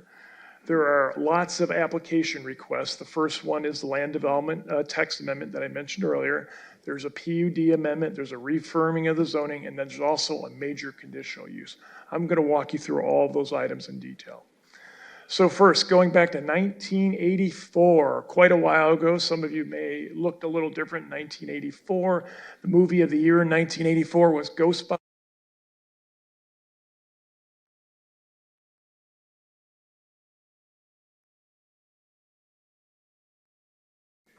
Yeah, as soon as I said Journey, the whole thing came off. But Steve Perry was in the band, and everything was going great. So, but over time, there's been a lot of amendments over the course of time, right? So the last big amendment was in 2004 when Nordstrom came in. There have been restaurants added along the way, but primarily it's been 22 years since anything major has changed at the Gardens Mall. So the text amendment on the screen in front of you is a text amendment to allow for the use of recreation commercial outdoor to be allowed in CG1. Today, it's not allowed. This allows us to request an outdoor field, which I'm going to spend a lot of time explaining, and I suspect that Ms. Yeckel will be here from Dick's explaining how it operates also. But this will allow us to request it. It is a major conditional use. So the first item on the agenda this evening, allow us to add this to the code and then have the possibility of requesting a major conditional use for it. So this is the Gardens Mall revised master plan as of today with our proposal. On the right-hand side of the screen, you'll notice that there's a mall expansion of 47,000 square feet. There's a Dick's House of Sport, which is 140,000 square feet. And then you'll see some other various items, including a new Palm Trans stop, which I'm going to walk through all this stuff in detail. So the changes on the site include two-story elevation changes to push the mall out a little bit further to the east and to allow the Dick's House of Sport. And what goes away? Well, the subject site is 14.6 acres. When you work on these older projects, you kind of have to narrow down where your work is. So the subject site, the affected area, and the site plan that's in the packet for you is a 14.68 acres. In the bottom right-hand corner is what goes away. That isn't the Sears that has been empty for a few years. At the peak of Sears, there were 950 Sears across the country. When this Sears closed, there were 12. Today, there are only 5 remaining in the country. So the Sears has effectively gone away, and all of those lease agreements have all been worked out. So what's being proposed? What's being proposed is an expansion to the mall, and I'm showing this in a perspective view, which includes 40,000 square feet of a 2-story product, here known as Our House, is what we call it internally. And then to the right of that, or to the east, is the Dick's House of Sports, which is 140,000 square feet. So the proposed site plan, the Dick's House of Sports, this building here is 140,000 square feet. The outdoor field, athletic field, which I'm going to walk you through in detail, is 18,500 feet internally, but it's greater than 20,000 square feet. Why is that important? Because we're requesting a conditional use where it needs to be greater than 20,000 square feet. The arrows on the screen in front of you identify access. This is the internal access to the mall, both to the mall expansion and also to Dick's internal access. Then you'll note that there are exterior access points to the mall identified in yellow where it goes into the R House, and then in blue where it goes into the Dick's. So the two expansions include the 140,000 square feet, and then the mall expansion is 47,093. The net total differential, though, is actually about 40,000 square feet because Sears is a little bit bigger, and so they're adding 47,000 square feet. So the total net differential, round numbers, is about 40,000 square feet. The mall is getting bigger by about 40,000 square feet. So this is the proposed site plan. I'm going to spend some time looking at it and talking about it. So you'll note here on the east side, you'll notice that historically there has been a Palm Tran spot located here on the right-hand side where my mouse is. I'm going to walk you through a bunch of slides about that. We are relocating that Palm Tran facility, creating an appropriate Palm Tran facility with 6 buses here on the right-hand side. You'll notice the athletic field here identified in yellow, and then the Dick's House of Sport, and then the mall expansion. So the athletic field, what is it? Well, it's so 18,500 feet. First thing, it is a very an important component for Dick's. It's part of the experience of going to a Dick's. And if you haven't had the opportunity to go to their new model where they have these fields, it becomes part of going to Dick's. Just like retail has changed since 1984, retail today needs to be experience-based, not just walking into a store and buying I guess we're not buying a hockey stick, buying a golf club, right? So that's the focus on why Dick's does this, and Shannon can certainly explain it in more detail. Very important, the only entrance point to this is through the mall. What does that mean? That means it's only open when the Dick's is open, and and there's always a person from Dick's working on that site when there's a person out on that field area. There are emergency egresses, of course. There's an emergency egress point here and here. And also a lot of thought went into the landscaping, working with your team on what that landscaping buffer looks like. Traditionally, as you know, we have 3 layers of landscaping. However, in this case, and I'm going to show you in perspective, there's really only 2 layers because the police wanted to have a good view into that field. So there's a low hedge, and then there's some mass trees in green buttonwoods. Oopsie, sorry. So there is a 30-foot high tall fence that surrounds this field. That is also a request for a waiver. The code requirement is 15. And then we are also having light poles at each of the 4 corners. They will be shielded, they will have glare protection, they will meet all the requirements of the major conditional use. So the minimum landscape buffer identified on the screen, the closest point to the mall on the right-hand side is an 18-foot, 6-inch landscape buffer. As I said earlier, that will be loaded with landscaping. It'll have a low hedge. It will have, but then it'll go to the upper story of trees of green buttonwoods and also mass trees. So the outdoor field itself is that fenced area. As said earlier, it can only be accessed inside the store. It includes a track and field area. It provides flexible outdoor space, which they use for product testing, open play, special events, athlete meet and greets, birthday parties, all those type of things that bring people into the store and into the mall. Outdoor field examples. Now, this is not in Palm Beach Gardens. I'm just giving you this picture. Some of these might be from Minneapolis, Minnesota, or Pittsburgh, Pennsylvania. But this is what this looks like across the country, where they use these facilities where they have the fences, they have the turf, and they have all the uses, and it's very active. And it's a very active spot. Athletes come in to show off their equipment. Sometimes the professional sports players come in. It just becomes a real exciting space for the folks within the Dick's Sporting Good. Well, this is what we're doing at Palm Beach Gardens, of course. On the screen in front of you is the beautiful 30-foot high fence, the 25-foot high columns that have the veneer on it. You'll notice the large glass wall behind it. You'll barely see some light poles in the background. Those light poles are 40 feet high, so they're higher than the code. We are requesting a waiver from that. They do have glare protection and all the requirements that go along with it. You can identify on the screen. You can see the mass trees, the buttonwoods. the understory of landscaping. So this is the east side of the mall. This is another view of that athletic field, just so you get an idea of what it is. The athletic field itself has a cooler type of turf. I'm not an expert, but the fill that goes in the turf is a certain type that actually makes it cooler than typical traditional turf. And the field will be well maintained as an important part of their business model. So architecturally, so the building itself and the top, you'll see, kind of get a feel for the building. At the Gardens Mall, the maximum height allowed historically from 1984 and consistent throughout the site is 65 feet. What's proposed here at the peak with the tower elements and stuff is 62 feet. You'll notice this large glass item on the Dick's Sporting Good itself. Here's another view of the athletic field from the right hand, or from the west side. And this is the front elevation of the south approach. So when you're going up the little hill on the way where you see Sears, this is the south approach. And I'm going to spend some time walking through the architectural elements, starting on the left-hand side. I think everybody's been to Tap 42. Tap 42 on the right-hand side. Working further over, you'll notice the mall expansion. It's about 40 feet, or excuse me, it's about 70 feet of width in that area where the Our House is being expanded. You'll notice the contemporary arches that are being proposed, the use of different type of metal, storefront glass throughout the Our House. This one has arches, there's tile on the top, there's walnut colors are being used. And then as you move to the Dick's, which I'll show you a little bit in a different view, you'll notice that there's stone, a couple different types of stone, and then also there's a scored stucco, and then the metal sign in the background for the word Dick's. So this is a view of the Dick's, and importantly, one of the main design elements that Mr. Wade put into this, working with the folks from Dick's, is this large glass area here on the right-hand side, and then you'll note the Dick's building here and the main entrance point.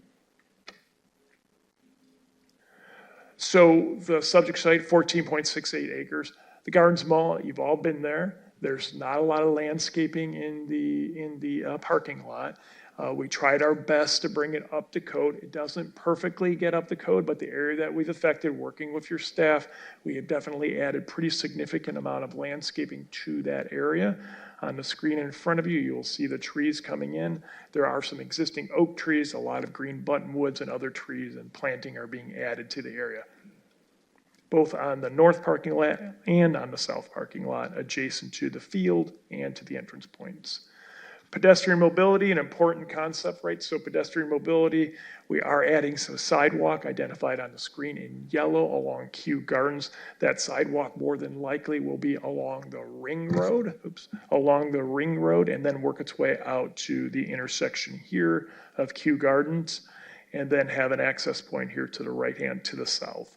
So that's the mobility proposal for a sidewalk connection point. There are other items being improved for mobility. First and foremost, for those of you who have walked the Gardens Mall, there's kind of this weird sidewalk that was built in 1984. Well, that's going to be brought up to ADA regulations and going to be made appropriate switchback so you have the opportunity to get across the street.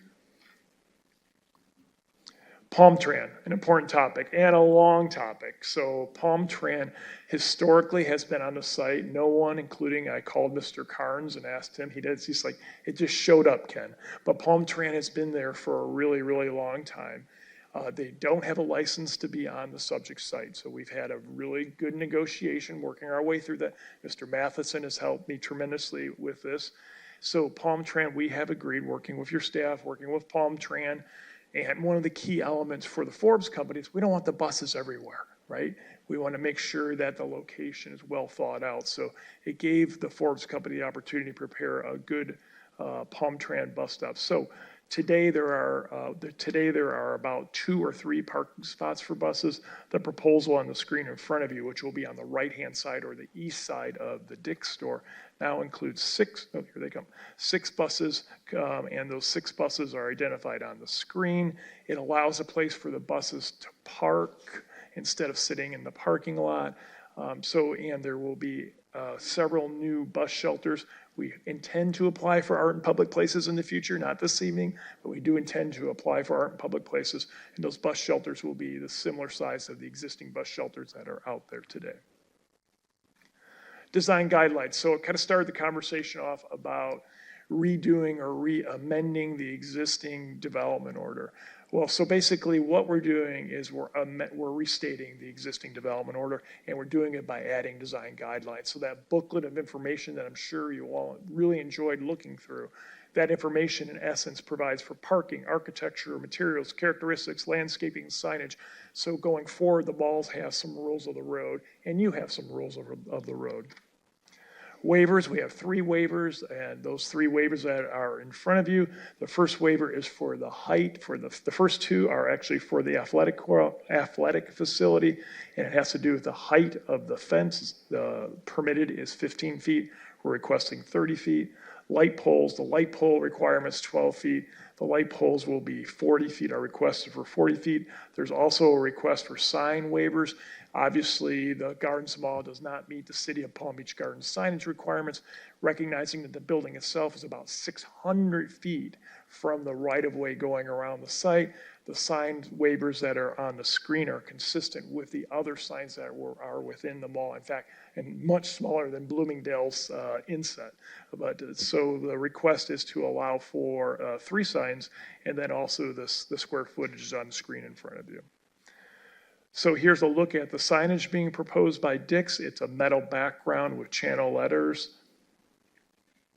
I don't want to say thank you yet. I just want to go through a few items, and then I'll say thank you.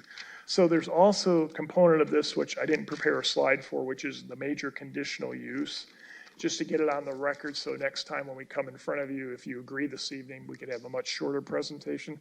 So a major conditional use, which is to allow for that athletic field, there are certain items that are required. That your staff has opined that we have met all these criteria, but I just want to get a few of them out there so you have an idea of what's occurring. First thing, some of the requirements on, is there adequate separation? Yes, there's a significant separation between us and the nearest residential unit. The nearest residential land use is 390 feet away from the perimeter of the mall. And then it's 290 feet to the actual building. So we have adequate separation. Do you have adequate buffers? Yes, we have adequate buffers. The minimum buffer is 18.6 feet. When you looked at that drawing, surrounding it is a much more significant buffer and quite a ways away from the subject site. Do we have access to a city collector road? Yes, we have access to Kew Gardens as a collector road. And yes, we're providing sidewalks. And then also in regards to the key items of noise and glare. Glare is taken care of by the lights. Lighting has changed dramatically over the years. These will be properly orientated LED lights.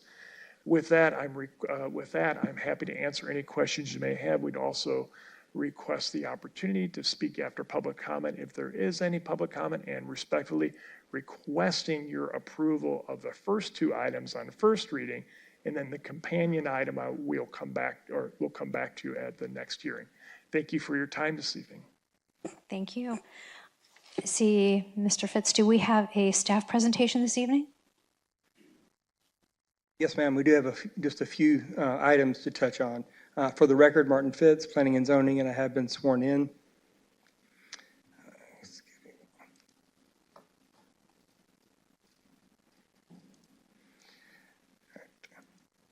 Now, Ken did an excellent job of providing an overview of everything, so I won't go through all of the slides, but I did want to touch on a few items of particular interest. The first is with the LDR amendment. When staff was reviewing the proposed text for the amendment, we looked at other uses that are currently permitted or conditional uses within the CG1 category, and we found that this use is consistent with those uses. We did, because this is applicable to the entire city, we wanted to make sure that it was consistent and compatible. With that in mind, we did add note H, so that any of these uses that are proposed within the CG1 category, we did further limit some of those uses, such as an archery range or a driving range that would not be consistent within the CG1 area. So we did add that, and we wanted to point that out. Excuse me. For the PUD amendment portion, we wanted to address the traffic issue. So the amendment was analyzed for the increase in traffic of the additional 40,000 square feet. And it did provide for a limited AM peak hour trips and the PM peak hour trips of 142. With that in mind, the applicant is providing some mobility improvements to help address these additional trips. Ken mentioned the Palm Trans Station. This transfer station will be providing the 3 artistic bus shelters, along with shade trees and protective bollards and site lighting. And one key aspect of this is that the mall will be providing an easement for Palm Trans to operate on this location. As Ken mentioned, currently there is no easement providing for them the right to be at this location. In addition, the applicant will be providing a sidewalk on the west side of Kew Gardens, and as well as paying for a bike path along there as well. The updates for the crosswalk will improve the ADA compliance for the site, and also that crosswalk does connect to the bus transfer station as well as the mall itself. With this request, the applicant is proposing to change the parking rate for the mall. The mall was initially approved with the 4.5 parking space per 1,000. The applicant is proposing to change that to 1 to 250, which is about 4, which reduces the overall parking rate required. However, the mall is still meeting all of those, the required parking spaces. Indications of the landscaping that we have. And for the architecture, I won't go into detail since Ken talked about it very well. I would like to note, however, that staff is very pleased with the architecture that we were able to get with this, and in working with the applicant and getting some architecture that complements and enhances the architecture for the mall as there. I do want to, however, point out that pay particular attention to the fencing that we were able to work with the applicant in order to get something that looks less like a ball field type and more like the architecture that is Gardens quality. For the signage, the signs that are being proposed are, as Ken mentioned, smaller than some of the other signs that are at the mall, although it is consistent with the overall sizes of the signs that are currently located at the mall. We are proposing design guidelines for going forward with the mall. With the initial development order in 1984, it did provide provisions for architecture, signage, parking, and things of that nature. However, over the years, some of those elements have become a little outdated or are no longer applicable. And so the design guidelines updates that language and provides for things like signage for restaurants and tenants that have outdoor access, which wasn't provided for in the initial. And the initial zoning is being rescinded with Reso 62. However, that is being restated and reaffirmed rather with Ordinance 20. The applicant is requesting 3 waivers for the height of the fence and the lighting.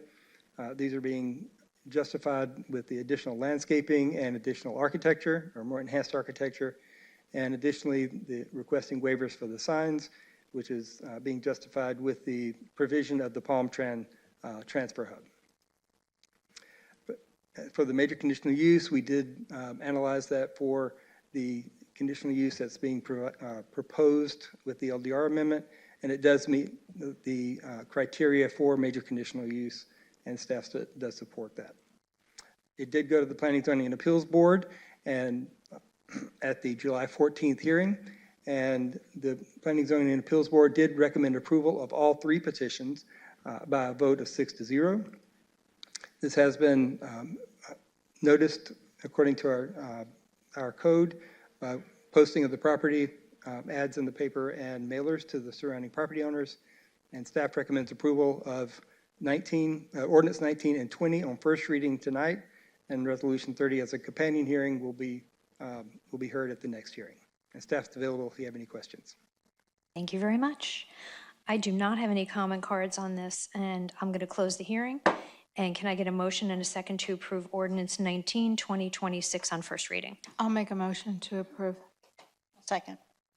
And let's bring it back for discussion. Who'd like to go first? Happy to if you want to. Great. Is a question first, and then a couple comments. Is the glass hurricane rated?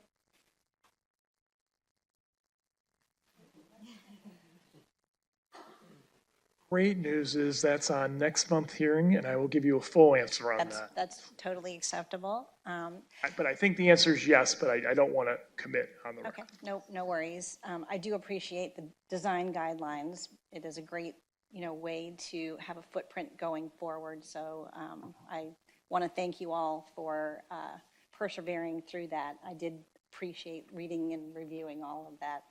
The pedestrian connectivity, also a very positive thing. I can't even tell you how many times people from 2010 until now ask for pedestrian connectivity to the mall, especially the people that are in the townhomes, the landmark, et cetera. So adding that is, and the actual offices that are right around the adjacent to this facility. So I appreciate that aspect as well.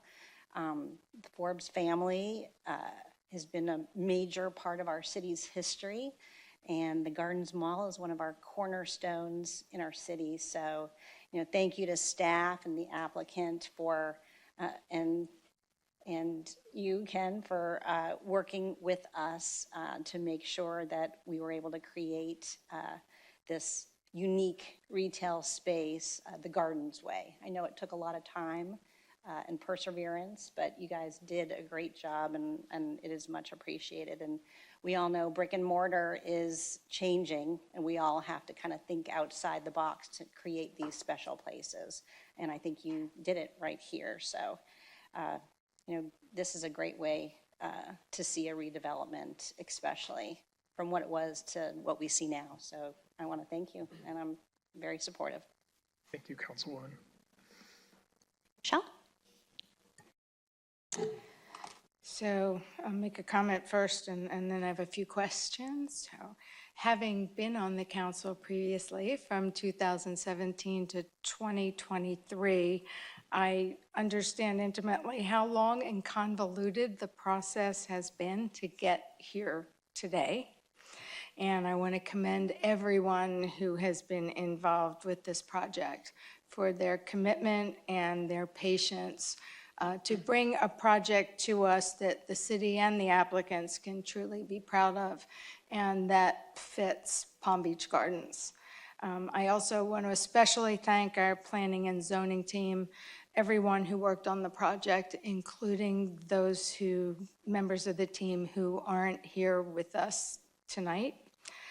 Your dedication to the project and the process is admirable and praiseworthy, and I know your heart and soul went into getting this right for everyone. Couple questions. Martin went through that slide. He kind of flipped on it. There was something about the open space calculation. Was that based on the entire mall property? I know they met it, or was it just for the expansion? Was it considered separately? I'm happy to answer that. Sure. Yeah, so basically the code requirement is 15%. This is a really old site plan. We did some calculations where we showed that we were at 19.2% without really getting into the details. So that is the exhibit for the open space that you saw. So we are above the code by a minimum of 4.2%. Is that the It's code just for the the mall entire property the mall itself. property itself, not just the expansion part of it? Correct. Okay. Correct. All right, just curious about that. Given that the mall and the anchor stores are not like they used to be in the past, 9 to 9 for everything, and everything has its own open and close time, and that Dick's has an outside entrance, can you address the hours of operation for the Dick's store and the recreation space? Is there any chance that the rec space would be open after mall hours at any point? So I'm going to ask Shannon to come up and discuss Dick's times, but what I can tell you is that athletic field will not be open when Dick's is not open. And then Shannon, I'm not sure the exact hours, but she came all the way from Pittsburgh. I gotta say something. Thanks for having me. So the store hours would be the same as the mall hours would be. It could be, sorry, Sorry. I've been sworn in. You've been sworn in. I Thank you. apologize. So the hours would be the same as the mall hours. There could be an opportunity, and we just have to talk to our operations team, that we would open a half an hour earlier. But it would be, if the mall required that we only be open their hours, then that's what we would do. So that's not set yet in terms of The what closing these- time would be set. We just have to work with Forbes on if we wanted to open about a half an hour earlier than the So mall. the closing time at this point is what, 9 PM or 8 PM currently? Do we?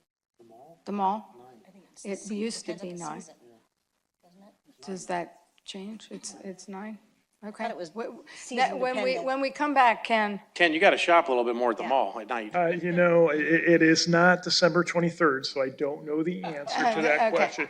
What I do know is I think the mall's on time during the week is 9, but I think it may be later on the weekends. But we'll give that affirmative answer to you Okay. next time. just curious as to that. When do we anticipate construction would begin, and what do you think the timeline for completion of the project would be? So I can't speak to the mall portion itself, but we're looking to start at the beginning of next year. It'll take us about a year to build. So we'd anticipate opening spring of 2028.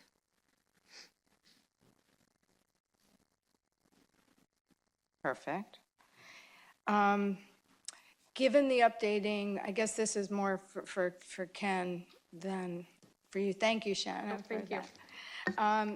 Given the updating of the design guidelines, 30 years is a long time. Things have That'd be changed. 42, by the way. 42 Don't in want to total, miss anything. yeah. Are there any other plans at this point to renovate any of the other existing parcels or facades at the mall that you can share, or no? Great question, and I actually asked that question to the team, and at this point, there are no plans for any significant changes in the immediate future. Thank you. Thank you. Yeah, before I get into questions, Shannon, if you don't mind coming back up and just talking a little bit about the proof of concept and how this works. I'm a big sports fan, but I've never been to a Dick's House of Sport with a field and all that. So how is that working for the company? And is this something of the future that you guys are going to be doing a lot of? It's going fantastic. We opened 2 stores during COVID, actually. Was our first 2 stores in New York and in Tennessee, and they took off. We were really excited about them. The chairman just loved them. It made him really take his business to the next level, I guess you could say, and the pride that comes with that. So these stores are very experiential.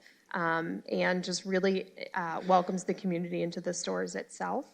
So it's a typical Dick's store from the terms of selling sports, getting engaged in the community, that kind of thing, just welcoming kids in for their first time, buying a soccer ball or a baseball glove.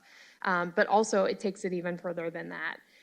It opens the doors to having people, especially the field, having communities come out, like Little Tyke Soccer come out and practice. They don't have a place to practice today. We work at the community. We have a special one person that actually in all these House of Sport stores that work directly with the community and community leagues, teams, and even local businesses to get people to come and have that opportunity for them. We have, local yoga studios that want to get their word out. They'll come and do a yoga class on the field. So we have, just for numbers and things, we have 41 of them open today, and 49 by the end of 2026. We are planning on we told Wall Street that we would have open 75 to 100 in 5 years, so we're certainly on our way.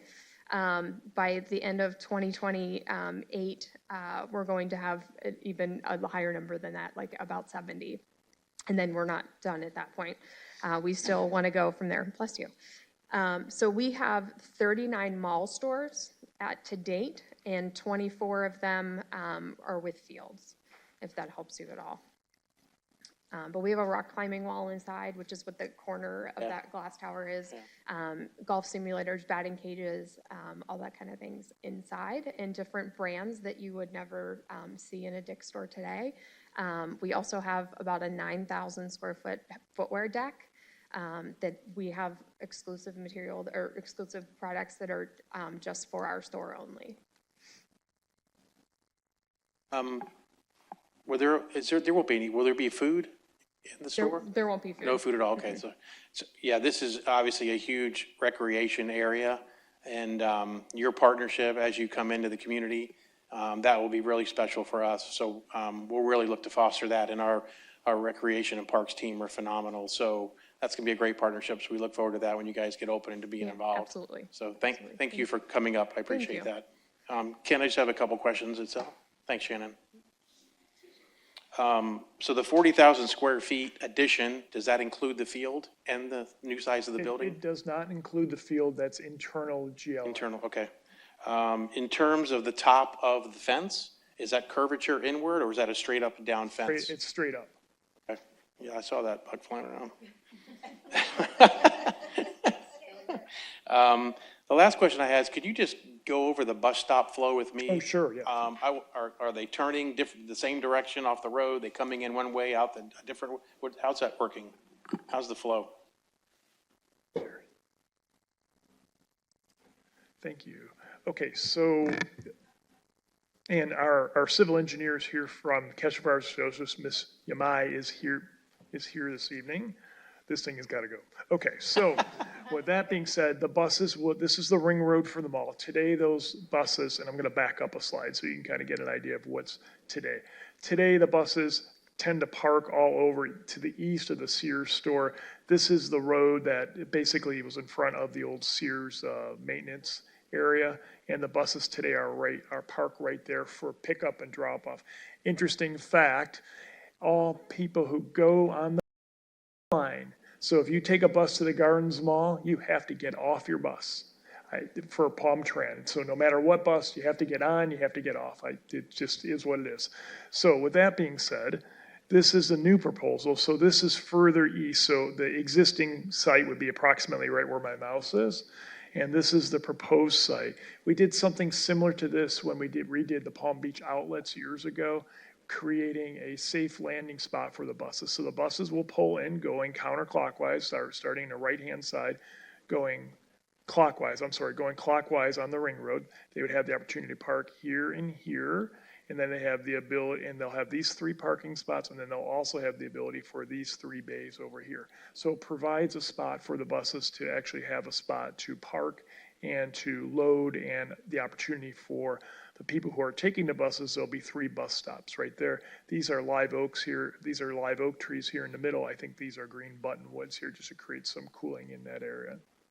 So all the buses will be coming north to south into the parking spots? More than likely. So we don't, that's one of the interesting things we've learned about Palm Tran. We don't control what Palm Tran does, but our thought process is it would be primarily north to south. All right, that's all I had. It's a bittersweet moment for me because I worked at Sears when they first opened, put me through college. So a lot of good memories I helped move them from the Twin City Mall to that mall when I was in college, and worked there all through college. So I got out of college with no debt. So I owe a lot to Sears, but thank God I wasn't in their 401k plan or anything like that. You're right. I do want to say one thing about the bus stop. There's definitely going to be traffic going north or south to north also on the bus stop. I mean, it's going to be both directions, I suspect.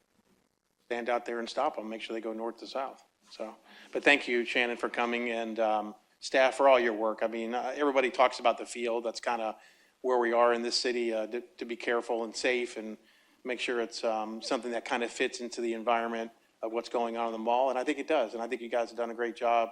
The landscaping, just the vision and the look of it all. And again, with the way our city operates in recreation, it's a great fit. So congratulations. I'll vote for it tonight. So thank you. Thank you. John? I think I have a couple questions for Shannon, if you can come back up. And thanks for coming down from Pittsburgh. So It's welcome. coming to Florida, it's fine.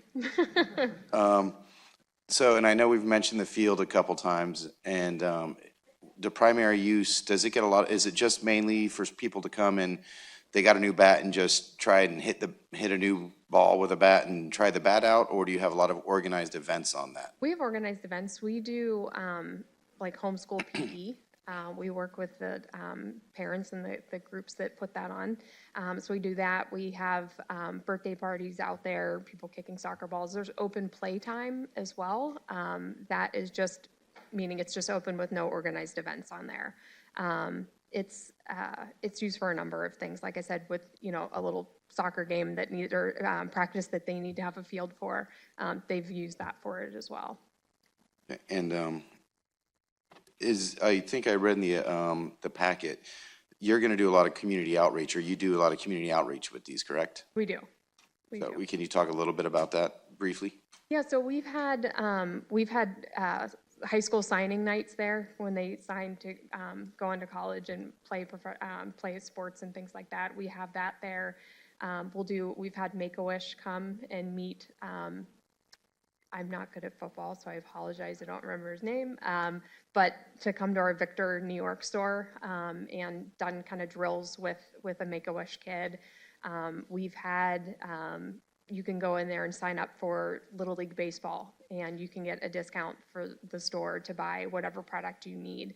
We have the Sports Matter Foundation, so we could give grants to local communities or local sports teams that need it to keep maintaining their service and their service to the kids. So we do all kinds of things in Dick's Sporting Goods as a whole, but we have more of an opportunity with the House of Sports store. I just read that and I hadn't heard it mentioned that presentation, so I wanted to bring that up and thank you for doing that. And I love the what you guys have done with the fence, Ken. Going from what we saw in, I think it was Minnesota, to this, it's totally different. But can we go back? I think it was on Mr. Fitz's presentation. I think the rest of the questions are for Ken, but thank you very much. Because how high was the waiver difference, the approval for the fence? But I wanted to bring up a question on a picture, which was, I think you showed a picture of the east side of the fence. It was the parking lot. Ooh. Not that one. Oh yeah, that's the one. So when I'm looking at this picture, on the left side of the picture, is the variance only for this side here because there's an elevated hill on the left side of this picture? Great question. So the way the elevation is done is actually done from the asphalt in front of it. So that's the reason why we're requesting a waiver. But your point is well taken. When you look at it from the road from PGA Boulevard, this is basically comes into the second story product, so it would be less. But the waiver is from this point. The waiver is to allow for that fence to be 30 feet. The code requirement is 15. The code is 15. And you had mentioned the closest resident was a certain amount of feet, but in which direction? To the north is, come on, Ken, San Matera, and it's a long ways away.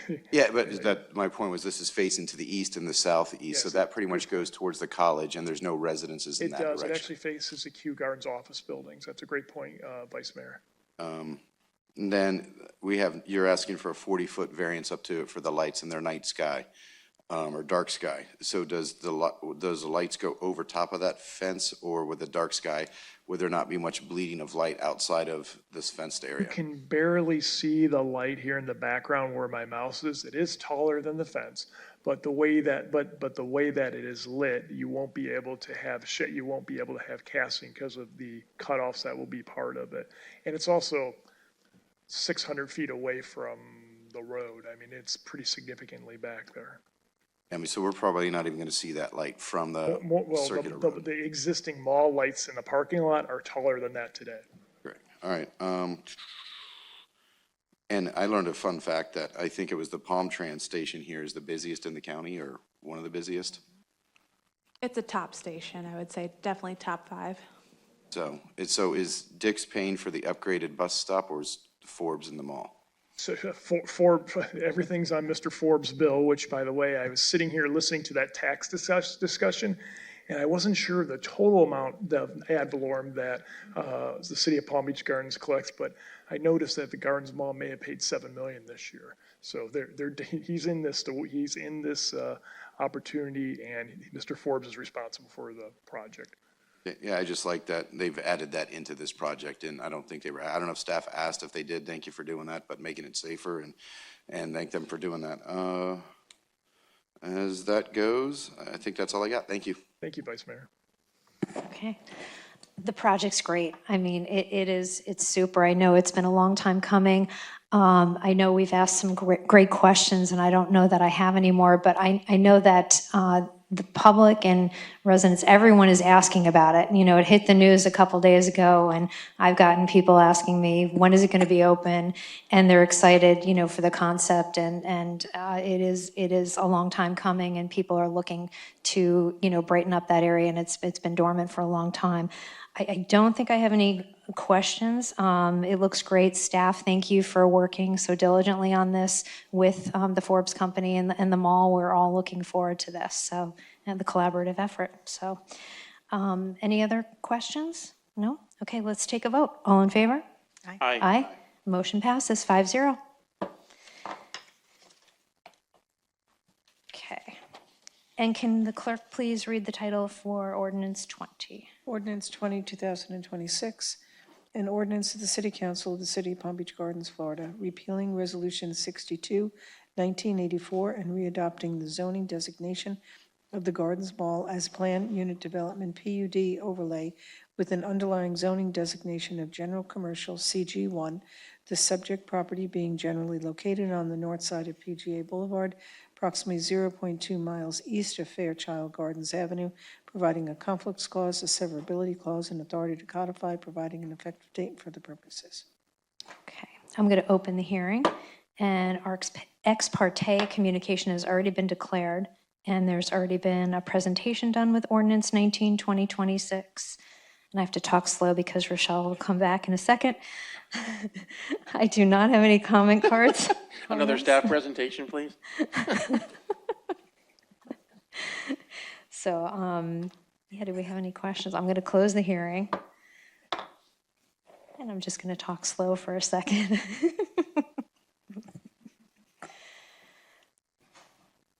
She's coming, I hear.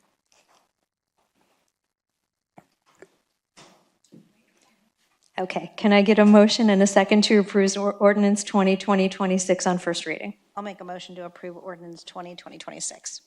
Second. Okay, any further discussion? Okay, all in favor? Aye. Aye. Motion passes 5-0. Okay. Can the clerk please read the title for Resolution 21? Resolution 21, 2026, a resolution of the City Council of the City of Palm Beach Gardens, Florida, approving the adoption of the city's program year 2026-2027 annual action plan application for the United States Department of Housing and Urban Development's U.S. HUD Community Development Block Grant, CDBG, funding, providing an effective date for the purposes. Okay, I'm going to open the hearing, and I'm going to welcome our Development Compliance Manager, Olivia Ellison. So welcome. Thank you. Good evening, Mayor. Vice Mayor just stepped out, and council members. Olivia with the Planning and Zoning Department. Resolution 21 is the adoption of the 2026-2027 CDBG Annual Action Plan. As of 2015, the City of Palm Beach Gardens became an eligible entitlement community, meaning that we receive and administer our CDBG funds directly from HUD. We do have one main requirement of the CDBG grant, and that's that 70% of funds must benefit low to moderate income persons, and that's defined at or below 80% of the area median income. We do have routine plans that we are required to produce as a CDBG entitlement community. First, we have the consolidated plan. We produce every 5 years to evaluate cities' needs, and there's a lot of citizen participation with this plan, the development of this plan, and that includes surveys and also meetings. Then we have our annual action plan, which we are voting on today. And we use this report to report how we are supporting the goals and objectives of the consolidated plan, and it's required to submit a yearly application to receive the funds. And then we have our CAPER report, which is just an in-a-year report that we submit to HUD to evaluate our progress made. This is our third consolidated plan, and we are going to be doing various public facility projects within this next 5 years. Now to the proposed 2026-2027 annual action plan. We would like to have one main activity for this year's allocation of funds, and that is to assist residents of Dania Drive with the sewer line connection and assessment fees. While we were working on the Mary Circle and Dania Drive water line project, Seacoast took advantage of this time and went ahead and installed the sewer line along Dania Drive. There is a hefty assessment fee and a connection fee associated with being connected to this new infrastructure. So for the residents who do meet that income qualification at 80% or below, we would like to help them with this cost. And to date, no one has connected to this sewer line. And as part of our annual action plan report, we do have to report on our previous year and the progress that we've made towards those goals that were highlighted. We had 2 activities. We have our water line connection fees for the Mary Circle Dania Drive, and we are making progress to complete that project. We have hired a consultant, Partner Engineering, and they are working on our NEPA requirement, and this environmental review will also be used for the sewer line as well, so it's a little 2 for 1. And we didn't have a specific project yet when we adopted the annual action plan, but now we do. We will be replacing the fitness trail over at the Burns Road Community Center. And recently, we just repaved the trail. So now we will be replacing the equipment to have a complete refurbished trail. And that is eligible because the Burns Road Community Center is located in a low to moderate census block. And this plan has been publicly noticed in accordance with our city's adopted citizen participation plan. The ad was on our website and also went out in the Palm Beach Post, and staff recommends approval of the adoption of the 2026-2027 annual action plan. Thank you. Okay, I do not have any comment cards on here, so I'm gonna close the hearing. And can I get a motion and a second to approve Resolution 21, 2026? I'll make a motion to approve Resolution 21, 2026. I'll second. Okay.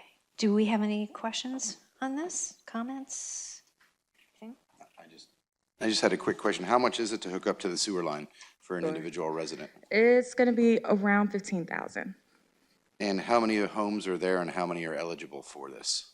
So we are not sure exactly how many homes will be eligible, but there's 16 duplex units, so 32 units altogether on Dania Drive. They will have to come in and apply individually. Will we send them information that this is available to them? Yes, we will. Thank you. And is there a timeline that the funds have to be used? So we do have a timeliness requirement that with HUD, meaning that we have to spend the money quickly. We can't have more than 1.5 times the amount in our funds. So we do have that timeliness requirement. So we definitely move as fast as we can on trying to spend the money. I think it's great. I think it's fantastic, and thank you for, looking out for these opportunities for our residents and the community. So thank you. Any other They'll questions? become running in when they see that. Yeah. They should all be running over here quickly. So, yeah, great work. Just a quick one. I think I read on there that we had 27 homes that connected on the water portion. That they're also eligible to connect to the sewer too, right? So we are, yes, not to the sewer. The sewer line was only installed on Dania Drive, but those residents can connect to water and sewer, and they can get assistance with both. Okay, so we still don't have a sewer line on Mary Circle. Correct. Any other questions or anything? No? Okay, let's go for a vote. All in favor? Aye. Aye. Okay, motion passes 5-0. Thank you.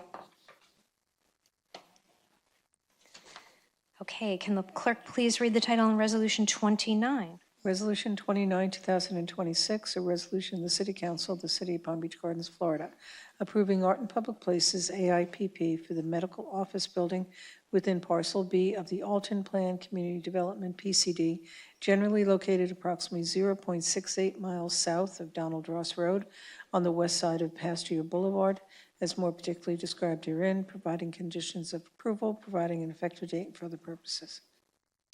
Okay, I understand we have a presentation. Welcome, Robert Dinsmore from Urban Design Studio. Welcome. Thank you. Good evening. As you mentioned, my name is Rob Dinsmore. I'm with Urban Design Studio, 610 Clematis Street. Not sure if it's necessary. I have been sworn in this evening. I am here on behalf of Universal Health Services to present the Phase 2 of the AIPP installation at the Alton Medical Center, now officially named the Allen B Medical Center. And as you all are aware, pretty excited to state that as of a couple months ago is now providing medical care to the City of Palm Beach Gardens. So all that hard work paid off. We finally got to that point. Now this is the easy part. This is the fun part, the art piece. Just to kind of rehash a little bit of how we got here, the Alton Medical Center was approved as a 300-bed hospital site, 80,000 square foot medical office building, and a helistop on the property in the Alton PCD. That was approved as Resolution 2 back in 2023. In October of 2025, this council approved Phase 1 of the art installation. This was directly tied to the vertical construction of the hospital building itself. It included 4 art pieces, the Tree of Life, and 3 separate Bluebell art pieces installed or to be installed in multiple public plaza spaces throughout the hospital campus. Just to give a little update on where we are with that first phase, all of the plaza spaces in the park on the hospital campus has been completed, is under construction, or not under construction, completed construction, and is now waiting for the art to be installed. The Tree of Life is scheduled to be installed at the end of this month, so we're all super excited about that. The Bluebell pieces should be installed by mid-October. So that should be a nice addition to the property. We're all looking forward to that. So what's before you tonight is the second phase of this. This is tied to the vertical construction of the 80,000 square foot medical office building. It's a 4-story building. You probably have all seen it as you drive down 95. The shell of that is going up. All of these pieces for this is going to be installed within the very southern portion of Pasteur Park in the Healing Garden. It is actually going to be comprised of 7 separate pieces, continuing on with the artist theme. And Dan Shaughnessy will go into more details on the exact art piece, but it carries forward that same Bluebell motif. You can see on the plan 7 different installations of that piece. Landscaping-wise, it's going to be surrounded at the base, similar to some of the art that's going to be installed in Phase 1 with Barbara Karst bougainvillea and a hedge of Green Island ficus, just to add a little level of separation between the public and the art piece to help deter some of that vandalism or anybody potentially doing that. Update on the construction of this. This is the Healing Garden construction progress that's taking place, wrapping up landscaping, getting into the final touches on that so that it'll be ready for the art to be installed, which is scheduled to be installed the first week in March of next year. As you all are aware, any vertical construction valued over $1 million project is required to invest 1% of that cost into AIPP. And so the vertical construction cost associated with the medical office building is estimated at just over $20 million. That results of an art investment of $203,678, or $678.52. The breakdown of this investment is on the screen. You'll see a line item there for contingency of almost $12,000. That's to allow for some of the unknowns to occur through the design, the construction, installation process. All of the funds have already been put into escrow, and the applicant is aware that if any of those funds are not utilized during this process, that will be transferred over into the city's art fund and not returned to the applicant. There's a condition of approval saying as much, and the applicant is aware of that and on board. So at this time, I'll let Dan step up, give a little bit of his background, and talk about the art piece. Thank you, Robert. Good evening, Mayor, Vice Mayor, and all the council members. I appreciate you listening and hearing what I have to say. My name is Dan Shaughnessy. I'm a sculptor and designer. I make large-scale sculptures. I wasn't here too long ago to present the Tree of Life, and here we are talking about Unit D, was basically an addendum to the Tree of Life package. The Unit D flower is basically 6 feet tall. It has one light source within it. The overall intention and design is to build off the healing sanctuary already built with the Tree of Life at the hospital. The whole idea is any patient or faculty member can leave the hospital, have a peaceful location where they can have a moment, whether it's a good or bad moment. They can, the color displays that come off the Tree of Life, there's technically almost 20 lights connected to the tree. That's basically where we're gonna have gradual, calming, peaceful light displays, encouraging people to sit there and have a moment and have almost get lost in a thought. All the bluebells, A, B, C, and D, basically match the color of the Tree of Life. The whole idea is it's basically a cohesive unit. So when you actually approach the property, the Tree of Life actually has a motion sensor. So when you actually enter the space and actually approach the Tree of Life, it actually initiates a calming light display. And through that, all the other bluebells are connected and display depending on what color display is on the Tree of Life. So as a cohesive unit, to me, it's going to be a beautiful display of color throughout the park. I don't know why I keep doing that. But yeah, this is exactly what they would look like on site. We've had plenty of sculptures in the past that have light displays, so glare and things like that, we've definitely taken account for. So we've used a satin finish on the outside of these bluebells. We've had great experiences with that with the Palm Beach blooms. The light system within it has a diffuser, so there should be no issue with direct glare into any pedestrians in that space. And just to add a little more about the Bluebell Unit Ds, all sculptures, the Tree of Life, A, B, C, and D bluebells are made from 316 marine grade stainless steel. They're Category 5 rated. And I know I said this last time, but the Tree of Life will be one of the most exceptional projects that I've worked on and probably in the world. There's no tree in the world that is casted 20 feet tall and Category 5 rated.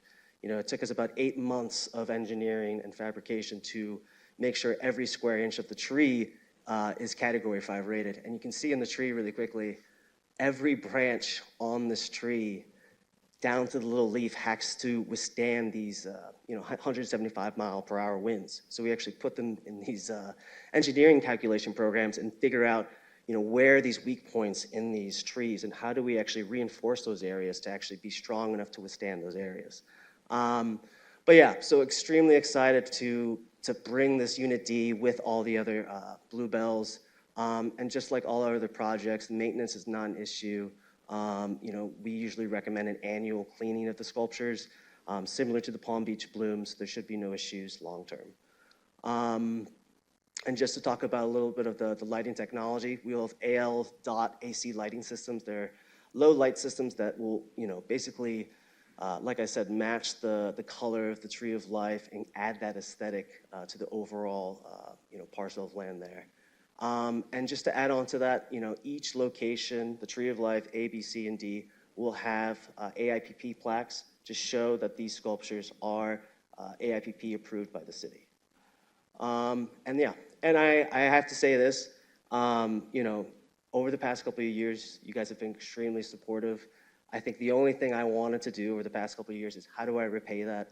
And I will say, we've been very, very fortunate to, the Tree of Life project was technically 2.2 overall, and we've broken that record 3 times in the past year and a half.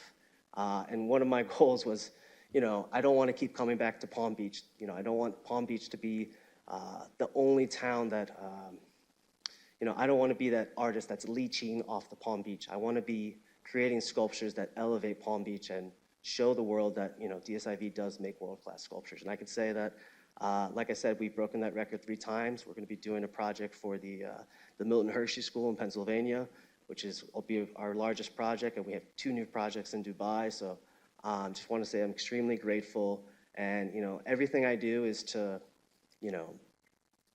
sounds cheesy, but I want to, of course, make the city proud, and every decision you guys make in me, it will be repaid over time. So thank you for that. Thank you very much. Yeah. willing to ask any question or answer any questions or. Do we have a staff presentation tonight? Good evening, Madam Mayor. Staff does not have additional presentation. However, I do want to note that during our July 16th meeting, the AIPP Advisory Board did recommend approval with a vote of 6-0. Thank you. Thank you very much. So I do not have any comment cards on this. Can I get a motion and a second to approve ordinance 29, 2026? I'll make a motion to approve Resolution 29, 2026. Second. Do we have any questions, comments? Rochelle? I had one quick question. In the bright sunlight, will you see the light, or is it only at dusk and dark? Similar to the Palm Beach blooms, I think during the day, the light here is so bright. It actually, the light systems we use are bright, so if you actually look inside, you will see the color, but it will take around 5 or 6 o'clock to really see the effects of the colors in that location. I have a question also, or two questions actually. Yes. One is, in the backup material and on the slides, the actual color of the metal looked different. Is there color to the metal? I know you said satin finish, but, or is it just like a silvery, no blue? It's the same exact finish as the Palm Beach bloom. So it's a satin finish. You know, we've had great experience in the past with the satin. It reflects the light in a way where it doesn't disturb the eye, but it also, vandalism and things like that. If you look at the Palm Beach blooms today, they look like exactly the way we installed them a few years ago. So, yeah. So satin is, from our experience, is the best kind of surface treatment for a public sculpture. And then the second is there going to be like a ribbon cutting or an unveiling of I the think Tree there of Life? is. UHS is definitely setting something up in November, I think, once the Tree of Life is getting installed at the end of the month, and then, the bluebells will follow after, and I think a few weeks after that is the cutting ceremony. Thank you. Any other comments? I just had a comment. I wanted to shed some light on it. I mean, I know we have this AIPP program in the city, and I love it. And I think this kind of brings it all together, and I think you nailed it. I spent a lot of time at hospitals over my adult life between my profession and having a chronically ill son who at one point lived in the hospital for 6 months. And you look for these places. There's not many places around. There truly. isn't. I was in the largest hospital in the country, and you can't find a quiet place to relax that just gives you serenity. So I can't tell you what an invaluable of your art and our AIPP coming to this new hospital is just going to be amazing. So I can't wait to go walk around when they're all done. I agree. I appreciate it. Thank you. Bert, nothing? It's your work is beautiful. We're so lucky to have you in our city, and you just have such beautiful things. Every new piece that you put forward in our city is just more and more beautiful. So thank you for sharing your gift with us and your team. So, and hopefully we do not have to test the tree with hurricanes. So I would like to see, honestly, let's see. I would like to see. We put a lot of time into it. Do so not want to it would be test kind it. of nice to kind of prove it. No, I see. No. It's because you live here. You don't live here. We do. Like, we don't. Yeah, never mind. I take that. I live in New York. I'm sorry. And also to follow up, the tree is about to be installed. I have photos of the process of the sculpture. We actually put it together, the full 20-foot tree with the 20-foot spread. So if you guys are interested afterwards, I can show you some of the casting and some videos and stuff. We didn't have time to get that in the presentation. Yeah. thank you. So, okay, let's take a vote. All in favor? Aye. Aye. Vote passes 5-0. Thank you. Thank you. Okay, any council items for discussion? Anything? Yep. A quick one. I just wanted to thank Patty and her team for putting together an amazing basket for the Homeless Coalition's auction for the Mayor's Ball on the 29th. And a shout out to Councilmember Kemp and his wife Jennifer, who've hosted 2 events to help gather other items for the auction.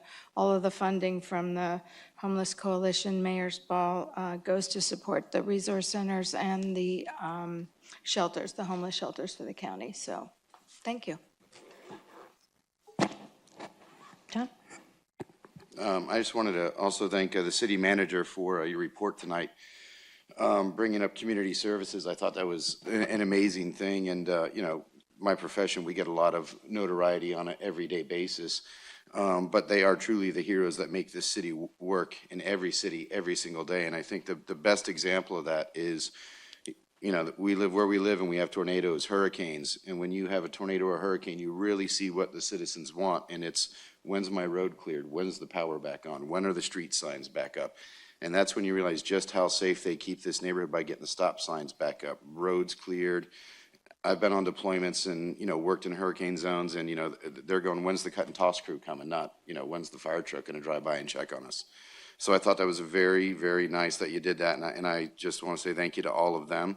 I mean, right down to the Parks and Rec, you know, if you look back to a couple of years ago when a hurricane hit the West Coast, the governor made it a point to open up a football field and keep football season going to get a normalcy back to that community. So people don't even think of like Parks and Rec has such a big deal to do with the city, but that shows you, it just makes us feel normal. So I agree with everything you said, and it's well deserved, and thank them.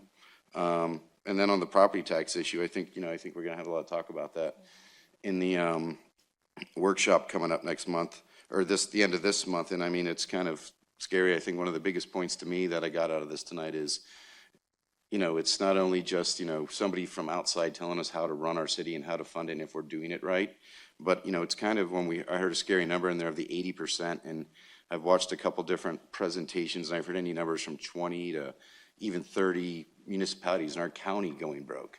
So, you know, I don't think this is so much a tax issue, but also it's an attack on home rule, because if we go down from 39 municipalities to 9 or 10, you know, what home rule do we have to fight and keep, you know, cities going? And, you know, I know people pick a city to live in and they pick it for the stuff we provide. So we need to protect that. And I think we need to really be paying attention here. Absolutely. I just wanted to give a shout out to the marketing team. Pinnacle came out this week, and it looks great. There's so much information on there, from the budget workshop to things that are going on in Public Works and Burns Road and the ongoing safety initiatives that we have. So Candace and David and the entire marketing team, thank you very, very much. You do mention social media in there, and with everybody going back to school next week, it's super important to be mindful about what we're posting on there and how influential these kids are. So I thought some of your quotes in there, Candace, were absolutely amazing. And if you haven't picked up, or Signature City is hitting this week, it's actually incredible. So it gets better all the time with the information, and a true testament to everything that the city and our staff is doing, from public safety to Parks and Recs operations and administration. And we're very, very thankful and appreciative for all of you. So, and anything else? Anybody have anything else? I'm just excited to hear Max's report. I'm waiting. No? Okay. Okay, Max. It's a very brief 50-page PowerPoint slide. No, I have no report this evening. Okay, thank you. If there's no other business, meeting is adjourned.